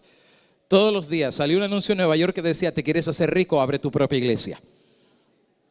Y no hablemos de Para de Sufrir. No hablemos de ¿Han escuchado Para de Sufrir?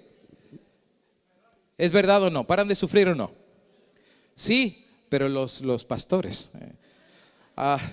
Sigue diciendo: los hermanos separados, sin embargo, ya particularmente en sus comunidades e iglesias, no gozan aquella unidad que Cristo quiso dar a los que regeneró y vivificó en un cuerpo y en una vida nueva, solamente por medio de la iglesia católica de Cristo,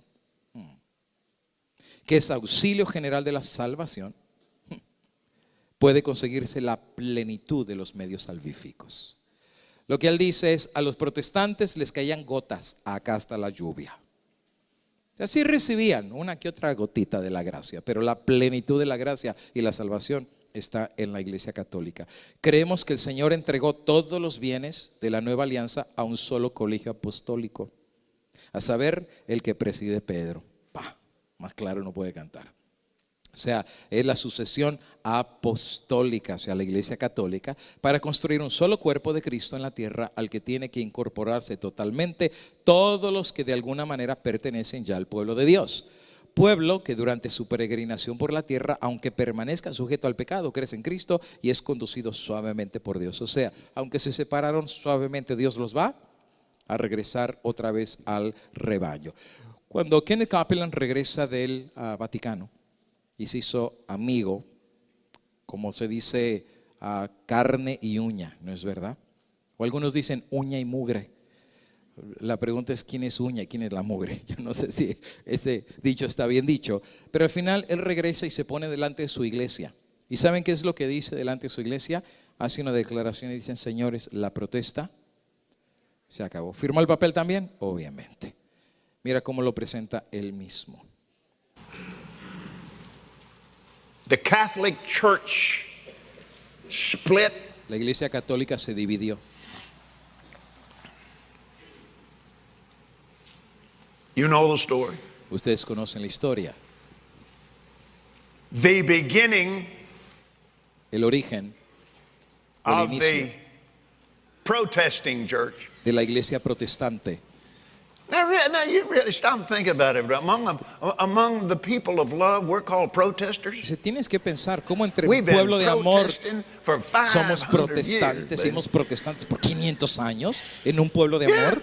Sí, sí, sí. It's been 500 years Eso ago. pasó hace 500 años. Now that brother, hey, that's a church split, brother. Eso es una mega I división. mean, that's the church split of all church splits. Esa es la madre de todas Really? las divisiones. Now, Ahora,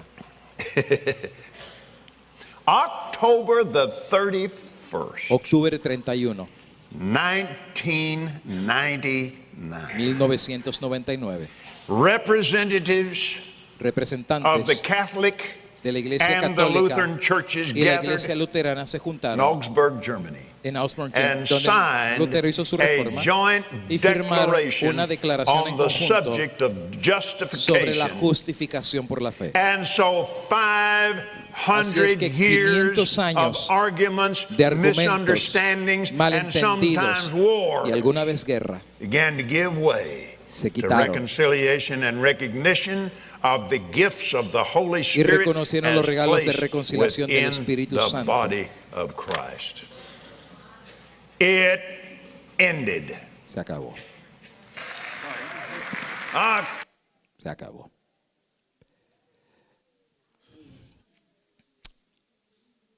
La pregunta es, si ya se acabó, los que no han firmado es solo cuestión de tiempo, pero les va a llegar el turno. Porque las iglesias más grandes ya firmaron. Los ministerios evangélicos pentecosteses hasta ahora en lenguas por el Papa. De hecho, hay un sermón completo donde explico prácticamente todos los ministerios evangélicos ya hicieron alianzas con Roma. Aún Joel Austin ya viajó al Vaticano, lo invitó y regresó fascinado, que tiene un estadio de 30,000 personas, regresó fascinado. A representantes de testigos de Jehová teniendo diálogos con la Iglesia Católica, mormones están teniendo diálogos con la Iglesia Católica. Todos tarde que temprano van a ser confrontados con esto, porque la reforma, según la mente de la Iglesia Católica y muchos evangélicos, ha finalizado. Quiero mencionar algunas citas del Espíritu Profecía que son muy interesantes a la luz de todo lo que hemos visto en nuestra presentación el día de hoy. Conflicto de los siglos, página 551. Los protestantes consideran hoy al romanismo con más favor que años atrás. Es interesante, ¿no? Porque esta cita la escribe ella cuando había el mayor odio entre católicos y protestantes. Pero dice ella que los protestantes ya iban a considerar el romanismo como a favor que años atrás. Y en países donde no predomina y donde los partidarios del Papa siguen la política de conciliación para ganar influjo, se nota una indiferencia creciente respecto a las doctrinas que separan las iglesias reformadas de la jerarquía papal. Y entre los protestantes está ganando terreno la opinión que al fin y al cabo en los puntos vitales de divergencias pues no eran tan grandes como se suponía, y que unas pequeñas concesiones de su parte los pondrían en mejor inteligencia con Roma. ¿Sabes? No iba a cambiar la iglesia, quienes iban a cambiar eran los protestantes. Tiempo hubo en que los protestantes estimaban altamente la libertad de conciencia adquirida a costa de tanto sacrificio. La Santa Inquisición. Enseñaban a sus hijos a tener aborrecimiento al papado. El papado es el sistema, es la estructura. No una persona, es la estructura. Y los protestantes enseñaban a los hijos: no te metas con el monstruo, porque ese sistema va a matar a los santos del Altísimo. Ya lo ha probado la historia. Y sostenían que tratar de congeniar con Roma equivaldría a traicionar la causa de Dios. Pero cuán diferentes son los sentimientos expresados hoy en día. Los defensores del papado declaran que la iglesia ha sido calumniada y el mundo protestante se inclina a creerlo. Y muchos sostienen que es injusto juzgar a la iglesia de nuestros días por las abominaciones y absurdos que la caracterizaron cuando dominaba en los siglos de ignorancia y tinieblas. Ah, sí, ella hizo eso, pero eso fue hace mucho. O sea, ya la iglesia cambió. Oye, 500 años después tenemos internet, tecnología, redes sociales, estamos en ecumenismo, en amor, libertad. Y uno de los primeros defensores de la libertad es la iglesia católica. Anda peleando por todos lados para la libertad y la persecución, para que no persigan a los cristianos en otros países. ¿Cómo tú dices que va a perseguir a la iglesia? Es más, tengo que decirte que esto no solamente se está predicando en púlpitos evangélicos. Líderes adventistas están diciendo lo mismo. Hay un líder que dijo, creo que hemos juzgado mal a la iglesia católica. Es más, hay un erudito adventista que está diciendo que la iglesia adventista debería reconsiderar su posición de Apocalipsis 13 y el papado. ¿Por qué? Porque la iglesia ha cambiado. Porque llamarle bestias ya no se porta como bestia. Porque llamarle el anticristo, si realmente hasta le lava y le besa los pies a la gente. ¿O acaso un Juan Pablo II no lo quisieron matar y él no fue a la cárcel del que lo quiso matar y lo perdonó? Dice, la iglesia no es la misma. Dice, las cosas han cambiado y no podemos juzgar a la iglesia del presente por los errores de sus padres. Eran tiempos de ignorancia. Por cierto, ¿tú sabes que el mismo Papa de Roma ha pedido perdón por la Santa Inquisición? Que eso era lo que Elena de White decía, que iban a pedir perdón, y exactamente es lo que está haciendo por todos lados, diciendo perdón. Por eso los evangélicos dicen, no es la misma iglesia, es una iglesia. Imagínate que un evangélico vaya al Vaticano y ore por el Papa, dicen es completamente otra iglesia. Tratan de excusar sus horribles crueldades como que fueron el resultado de la época. Todo el mundo vivía así y arguyen que las influencias de la civilización han modificado sus sentimientos. Pero habrán olvidado estas personas las pretensiones de infalibilidad sostenidas por 800 años por este poder. Lejos de abandonar este acerto, lo han afirmado en el siglo XIX y en el siglo XX, diría yo, de un modo más positivo como nunca antes. Como Roma asegura que la iglesia nunca erró y no errará jamás. La iglesia papal no abandonará nunca su pretensión a la infalibilidad. Pero sabes, ahora ella entra a un aspecto, y aquí viene el don profético en acción. Este es el don profético. Si tú has leído a Elena de White, tú sabes que es muy interesante cómo ella hace sus argumentos y sus escritos. Primero te presenta la evidencia, y después de toda la evidencia que se presenta, agarra y profetiza.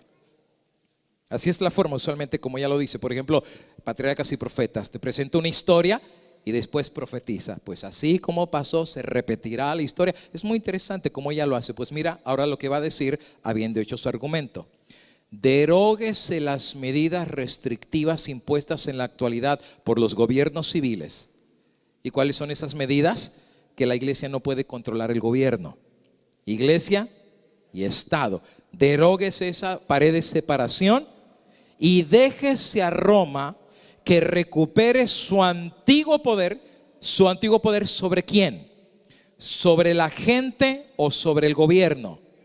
Obviamente sobre el gobierno. El poder siempre lo ha tenido sobre la gente. La herida no fue con la gente. La herida mortal fue que ya no tenía autoridad legal para matar y perseguir a los santos del Altísimo. En ese sentido recibió una herida, se le quitó ese poder. Pero dice ahí, quítese esas medidas y déjese que Roma recupere su antiguo poder y se verán resucitar en el acto su tiranía y sus persecuciones.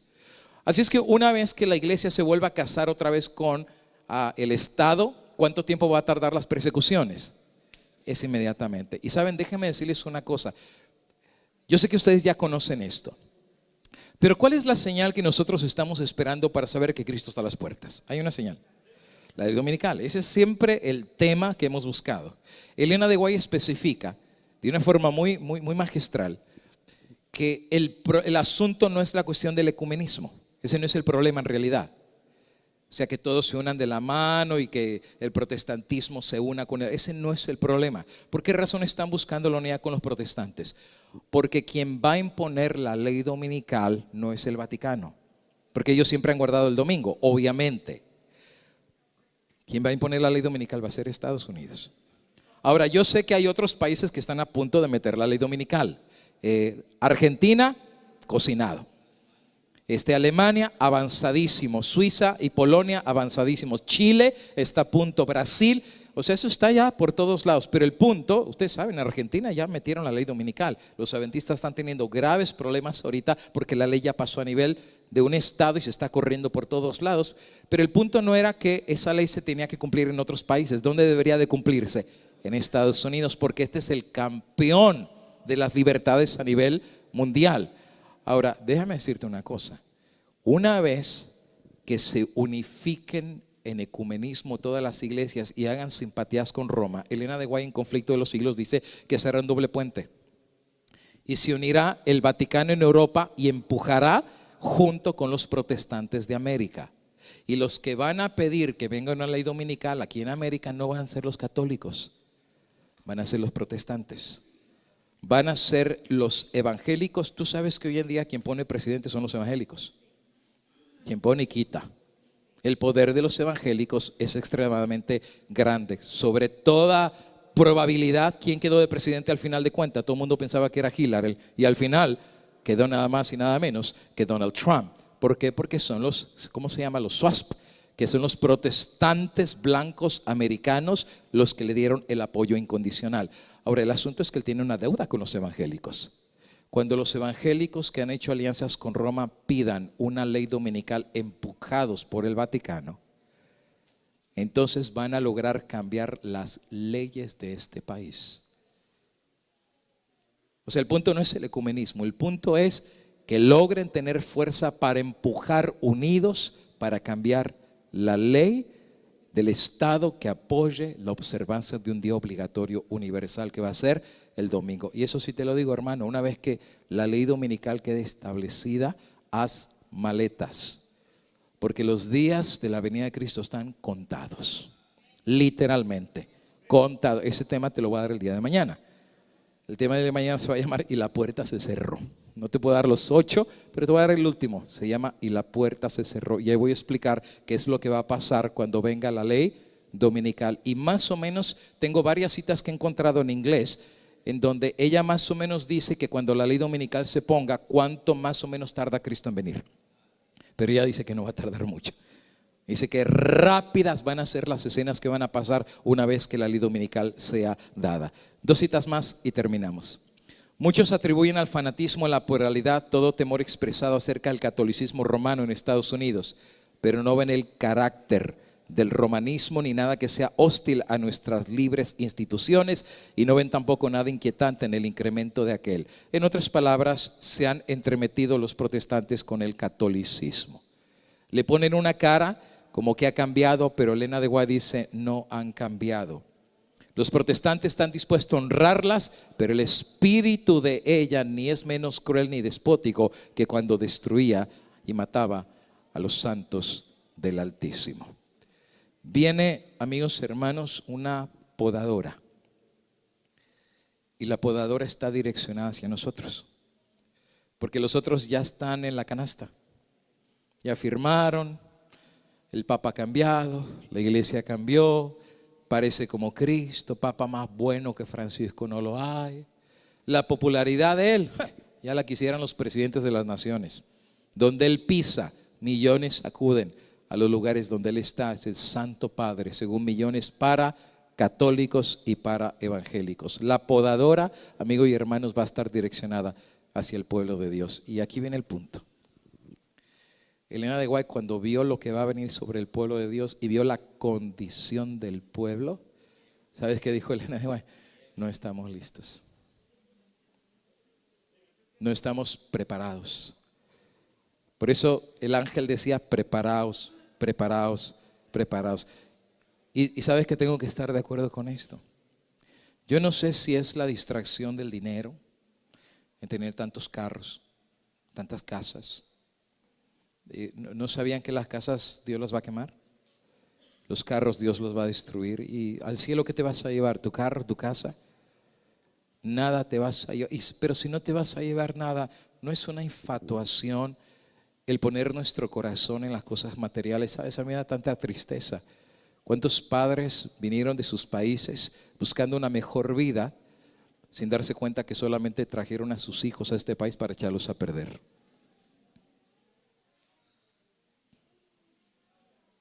¿Sabes que cada año Más del 10% de jóvenes se nos están saliendo de la iglesia. Los jóvenes ya no quieren venir a la iglesia. ¿Sabes que tenemos una grave crisis de existencia en nuestra iglesia? Hemos olvidado quiénes somos. Estoy haciendo una nueva serie, me va a tomar tiempo. Se va a llamar Adventismo Antiguo para Adventistas Nuevos. Porque tenemos una nueva generación de adventistas que no tienen la más mínima idea de qué significa ser adventista. ¿Por qué? Porque es una nueva generación que no conoció los hitos del adventismo a los que los conocimos. Por eso los adventistas viejos nos hemos dado cuenta de los cambios que están viniendo, porque nosotros conocimos otro tipo de adventismos. Hoy en día se pueden bautizar sin creer en el espíritu de profecía. Ya ni siquiera es requisito. Lo del café que el hermano está mencionando, hay muchos que se rascan la cabeza. ¿What? Ah, claro, porque eres adventista nuevo. El adventista viejo sabe todas estas cuestiones y déjame decirte, no estamos listos. Está un adormilamiento de la iglesia que espanta. Y si estamos muy entretenidos en agarrar dinero, en agarrar popularidad, que nuestra visión ha sido distraída porque la podadora ya viene. ¿Sabes cuál es el pecado de la Odisea? El pecado de la Odisea, según el testigo fiel, es que la Odisea piensa que está rica, que piensa que está bien vestida, que piensa que tiene todo y que no tiene necesidad de nada. Pero entonces el testigo fiel le dice, no, tú estás desnuda, o sea, ni ropa traes, pobre, o sea, te crees rica, pero das lástima. Crees que tienes mucho y no tienes nada. Ahora, ¿por qué la Odisea piensa que está rica y que no necesita nada cuando el testigo fiel dice, no, si estás bien pobre y no tienes nada? ¿Por qué razón la Odisea piensa que tiene todo cuando no tiene nada? Porque aquí viene el pecado de la Odisea. La Odisea está ciega, no lo puede ver. Y sabes que eso nos pasa y nos va a tener que pasar, que Dios va a tener que sacudir esta iglesia para quitarnos las escamas y darnos cuenta de nuestras miserias, como le hemos fallado a Dios. Eso sí, para ir a un partido de fútbol 3 horas, ¿verdad? Pero para venir a la iglesia, qué largo está todo. Ya tengo hambre, la barriga me gruñe. Eso sí, pero para estar con tus 5,000 amigos de Facebook, ahí sí te pasas 5 horas, ¿verdad? Estamos miserables. Porque en la balanza no hemos puesto a Dios en primer lugar. Lo hemos dejado ahí atrás. Dios se ha convertido para muchos en su Walmart espiritual. Solamente buscan a Dios cuando lo necesitan. Eso sí, viene el culto de la oración.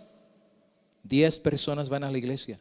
Y ya son muchas, Y viene el sábado y la gente viene, pero son adventistas, como dicen en Puerto Rico. Adventistas 7-Eleven. ¿Sabes por qué 7-Eleven, verdad? Porque llegan a la iglesia solo el 7 y llegan a las 11. Eso sí, llegaron tarde, ¿verdad? Pero solamente están buscando el tiempo de salirse y para regresar ya no regresan. Porque hay que descansar conforme al mandamiento.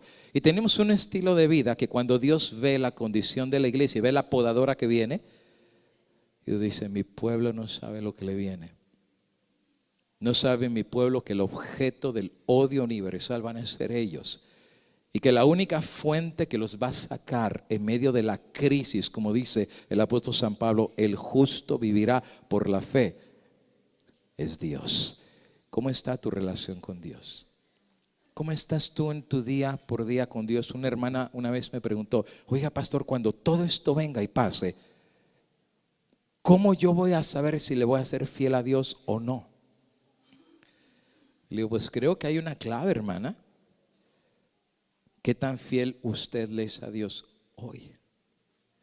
¿Es Dios tu primer lugar? ¿Es Dios lo primero cuando te levantas? ¿Es Dios lo primero cuando te acuestas? Dios está en tus pensamientos y el hacer su voluntad y su obra está en primer lugar. La Biblia dice, el que es fiel en lo poco, en lo mucho lo será. Pero el que en lo poco no es fiel, cuando venga la podadora, amigo y hermano, no estamos listos. Claro, dice el Espíritu de Profecía que cuando padres sean depuestos de su vida, cuando llegue el momento de la confrontación, los hijos de los tales se van a levantar con la antorcha de la verdad. Quiere decir que va a haber padres que van a tener a sus hijos con la verdad presente, que van a haber tomado el tiempo de sentarse con su familia, haberlos educado en el temor del Señor y tener hijos. Así, hermano, tiene un precio. De no tener 2 trabajos, de no tener para pagar esas tremendas casas. Hermano, mejor vive en una casa sencillita, con tus hijos y con Dios, que en una mansión que tienes todo, pero no tienes a Dios presente en el corazón de tus hijos. Son tiempos de discernimiento, son tiempos de pensar el camino y la vida de cada uno de nosotros. Son tiempos de pensar en nuestros ministerios. ¿Qué camino está teniendo mi ministerio? ¿Qué camino está teniendo mi pastorado? Porque la pedrada no va para allá, también va para nosotros. Porque a nosotros también Dios un día nos va a pedir cuentas. ¿Dónde llevaste la grey que yo te encomendé? ¿Hacia dónde los llevaste? Pero una cosa sí te digo, amigo y hermano, cuando venga la crisis y azote sobre nosotros, la palabra de Dios dice: levantad vuestras cabezas, porque vuestra redención está a las puertas. Cristo. Y sabes, eso a mí me encanta siempre contárselo a mis niñas. ¿Sabes qué? Yo a veces veo el cielo y me imagino a Cristo descendiendo. Y sabes lo que será ver esa señal que Dios nos sabrá dar, que es la señal que el pueblo de Dios reconocerá, en el cual sabremos que no fue un cuento, que no fue un sueño, que no fue un mito, que fue una verdad, la verdad y la esperanza bienaventurada que nos impulsó, que nos motivó, que nos hizo sufrir, trabajar y gozar para el Señor, porque no fue solamente una doctrina, fue una verdad que transformó y cambió nuestros corazones. Y fue esa misma verdad que aceptaron los antiguos, que muchos no llegaron, ¿verdad? Dice que por la fe los saludaron. No llegué, pero corrí, como dice Pablo, y yo sé que me está reservada la corona de la vida. Llega la hora, hermano, que te pongas a correr. Llegó la hora que nos empezamos a activar en el servicio de Dios, y que al llegar de este lugar y regresar a nuestro lugar, que no regresemos llenos de información, sino con un tremendo compromiso de poner a Cristo en primer lugar en nuestras vidas. La historia que me gusta mucho de la declamación del Salmo del Buen Pastor. Cuando escuché esa historia la primera vez, a mí me tocó bastante, porque es muy real lo que el mensaje de la historia, en donde van a tener una competición de declamación. Y cuando tienen la competencia, al final de cuentas está el campeón de las declamaciones que va a competir. Todo el mundo se desanima porque piensan que él va a ganar, pero dicen: intentemos, capaz que le ganamos, ¿verdad? Llegó el día, estaba el escenario completamente lleno, el lugar estaba lleno, y cada uno comenzó a pasar a declamar el Salmo 23, el Salmo del Buen Pastor. Y pasaba uno y declamaba, y pasaba otro, y unos muy bonitos, otros no tanto. Pero al final que dejaron fue nada más y nada menos el campeón de oratoria. Y pasa de una forma majestuosa, súper bien vestido y su corbata bien arreglado. Y pasa casi como un pavo real, ¿verdad? Va caminando en el centro, se sube a la plataforma, agarra el micrófono y con esa voz grave que tenía, comenzó a decir: Jehová es mi pastor. La gente lo miraba, se quedaba sorprendido. Línea sobre línea y frase sobre frase repetía el Salmo del Buen Pastor. Y cuando él finalizó en su última expresión de este salmo, la audiencia no se podía contener. Todo el mundo se puso de pie, empezó a aplaudir y empezó a ovacionar. El hombre se agachó y se agachó para el otro lado, fue y se sentó. Pero la gente no terminaba de aplaudir. La gente seguía aplaudiendo y el hombre tuvo que volver a subir, se volvió a inclinar, volvió a agradecer, y la gente estaba completamente loca, estaba aplaudiéndolo porque les encantó su presentación. El maestro de ceremonias se subió y cuando vio eso, dijo: wow, pues yo creo que ni siquiera necesitamos jueces, ¿verdad? Creo que es obvio quién va a ganar esta competencia. Y cuando está a punto de coronar al campeón, el maestro de ceremonias, resulta ser que en la parte de atrás la puerta se abrió y entró un viejito con sombrerito, ropa súper sencilla y un morralito, una mochilita que traía en su hombro, y levanta la mano y dice: yo puedo. Entonces el maestro de ceremonias casi como diciendo: pero Señor, ¿no vio usted lo que pasó aquí? Dice: yo puedo, Señor mío. Y la gente volteó a ver al maestro de ceremonias como diciéndolo: deje al pobrecito, que hagan que sea su esfuerzo. Bueno, Señor, pase usted. Entonces venía el viejito caminando en paso lento, llegó a la plataforma, se quitó el sombrero, se quitó la mochilita y empezó también a declamar el Salmo 23. Igual que los demás, línea sobre línea, y cada expresión del Salmo el viejito se la sabía y expresó todo el Salmo 23. Cuando dio su última palabra y terminó el Salmo, el viejito agradeció y en paso lento empezó a bajarse y a caminar por el pasillo. Pero así como al campeón le habían aplaudido y ovacionado, al viejito nadie le aplaudió. Nadie lo ovacionó, nadie se puso de pie. Y la razón por la cual nadie se levantó y nadie lo ovacionó ni nadie le gritó es porque toda la congregación estaba profundamente conmovida, con un nudo en la garganta y algunos con lágrimas cayendo de sus ojos. La declamación había llegado a lo más profundo de sus entrañas. Y el maestro de ceremonia, cuando vio ese ambiente que había quedado en la audiencia, agarró el micrófono y dijo: señores, yo creo, y él estaba casi con un nudo en la garganta, decía: yo creo que yo sé lo que aquí pasó. Dice: lo que creo que aquí pasó es de que el campeón, que le aplaudimos y lo ovacionamos y le aplaudimos y nos levantamos, el campeón conocía realmente el salmo del pastor. Pero el viejito no conocía el salmo del pastor. Yo creo que el viejito conocía al pastor del salmo. Y la pregunta, amigo y hermano, ante lo que viene: ¿conoces tú por teoría la doctrina? ¿Conoces tú por teoría el salmo del pastor? ¿O en verdad se va a poder decir de ti cuando esto venga: no me importa lo que viene, porque yo conozco al pastor del salmo? Pongámonos de pie para pedir que eso pueda ser hoy una realidad en cada uno de nosotros. Los que podamos, nos colocamos de rodillas y vamos a orar. Con gusto. Oremos. Querido Dios, amante Padre, te damos gracias por la palabra profética más segura, a la cual hacemos bien en estar atentos. Padre eterno, sabemos lo que viene, no estamos a ciegas, porque tu palabra profética fielmente se cumple delante de tu pueblo. Y todo esto nos da un motivo de agradecimiento, porque no estamos en oscuridad. Porque mientras muchos hacen acuerdos, tratos y pactos y han traicionado aún la causa de Dios, tú tienes un pueblo. Y el pueblo que tú tienes, Padre eterno, le has dado la luz de lo que pronto vendrá sobre este mundo. Pero ¿de qué sirve tener la luz si no nos preparamos? ¿De qué sirve tener la luz si no estamos pasando más tiempos de rodillas? ¿De qué sirve conocer lo que viene si no estamos buscando a la fuente de la fortaleza que nos habrá de pasar por la gran tribulación, y que no tenemos que tener miedo de lo que viene si tú estás con nosotros? Pero la pregunta, Señor, es si tú en verdad nos acompañas. La pregunta es, Padre, si en la vida de cada uno de los que estamos aquí tú has estado con nosotros. Arde nuestro corazón por ti. Vibra cada fibra de nuestras almas al buscarte, al orarte, al cantarte, al alabarte y al servirte, Dios eterno. ¿O es que acaso estamos vendiendo nuestra salvación por un plato de lentejas? ¿Es que acaso hemos sido tan engañados por las falacias del enemigo que nuestra vista ha sido desviada del lugar donde debería estar nuestro corazón, que es el reino de los cielos? Padre eterno, ten misericordia de tu pueblo. Oro por los pastores que tú tienes, que están haciendo en verdad la obra del Señor. Levanta sus manos, Padre eterno. No es fácil. De repente la vida del salmón, ir en contra de la corriente, no es nada fácil.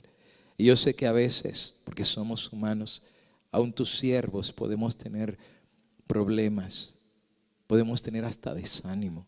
Podemos de repente decir: Señor, ya no puedo seguir adelante. Pero una cosa sí sabemos, que Padre, esta obra no es humana, esta obra es del Dios del cielo. Y confiamos y nos agarramos por la mano de Dios, que Padre, ya empezamos a correr, no podemos ir atrás. No podemos regresar de donde tú nos sacaste. Por eso, Padre eterno, pido por cada hermano, por cada hermana, por cada jovencito, por cada señorita, que nadie tome tu corona. Pelea la buena batalla. Corre la carrera, gana el premio de la salvación agarrado de la mano de Cristo Jesús.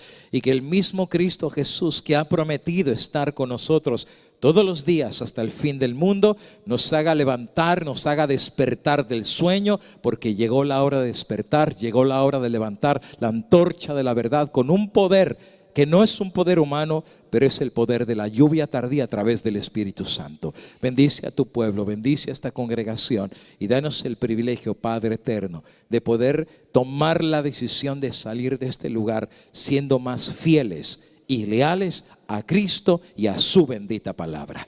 Gracias, Padre, porque también nos das el alimento físico. Pedimos de tu bendición estas lindas hermanitas que lo han preparado, bendícelas. Prospera el pan en la mesa de tus hijos, porque lo habremos de tomar el día de hoy con acción de gracias. Gracias por todo lo que nos das, agradecidos. Lo tomamos en el sagrado nombre de Cristo Jesús, nuestro Salvador, y juntos decimos amén y amén, Señor Jesús.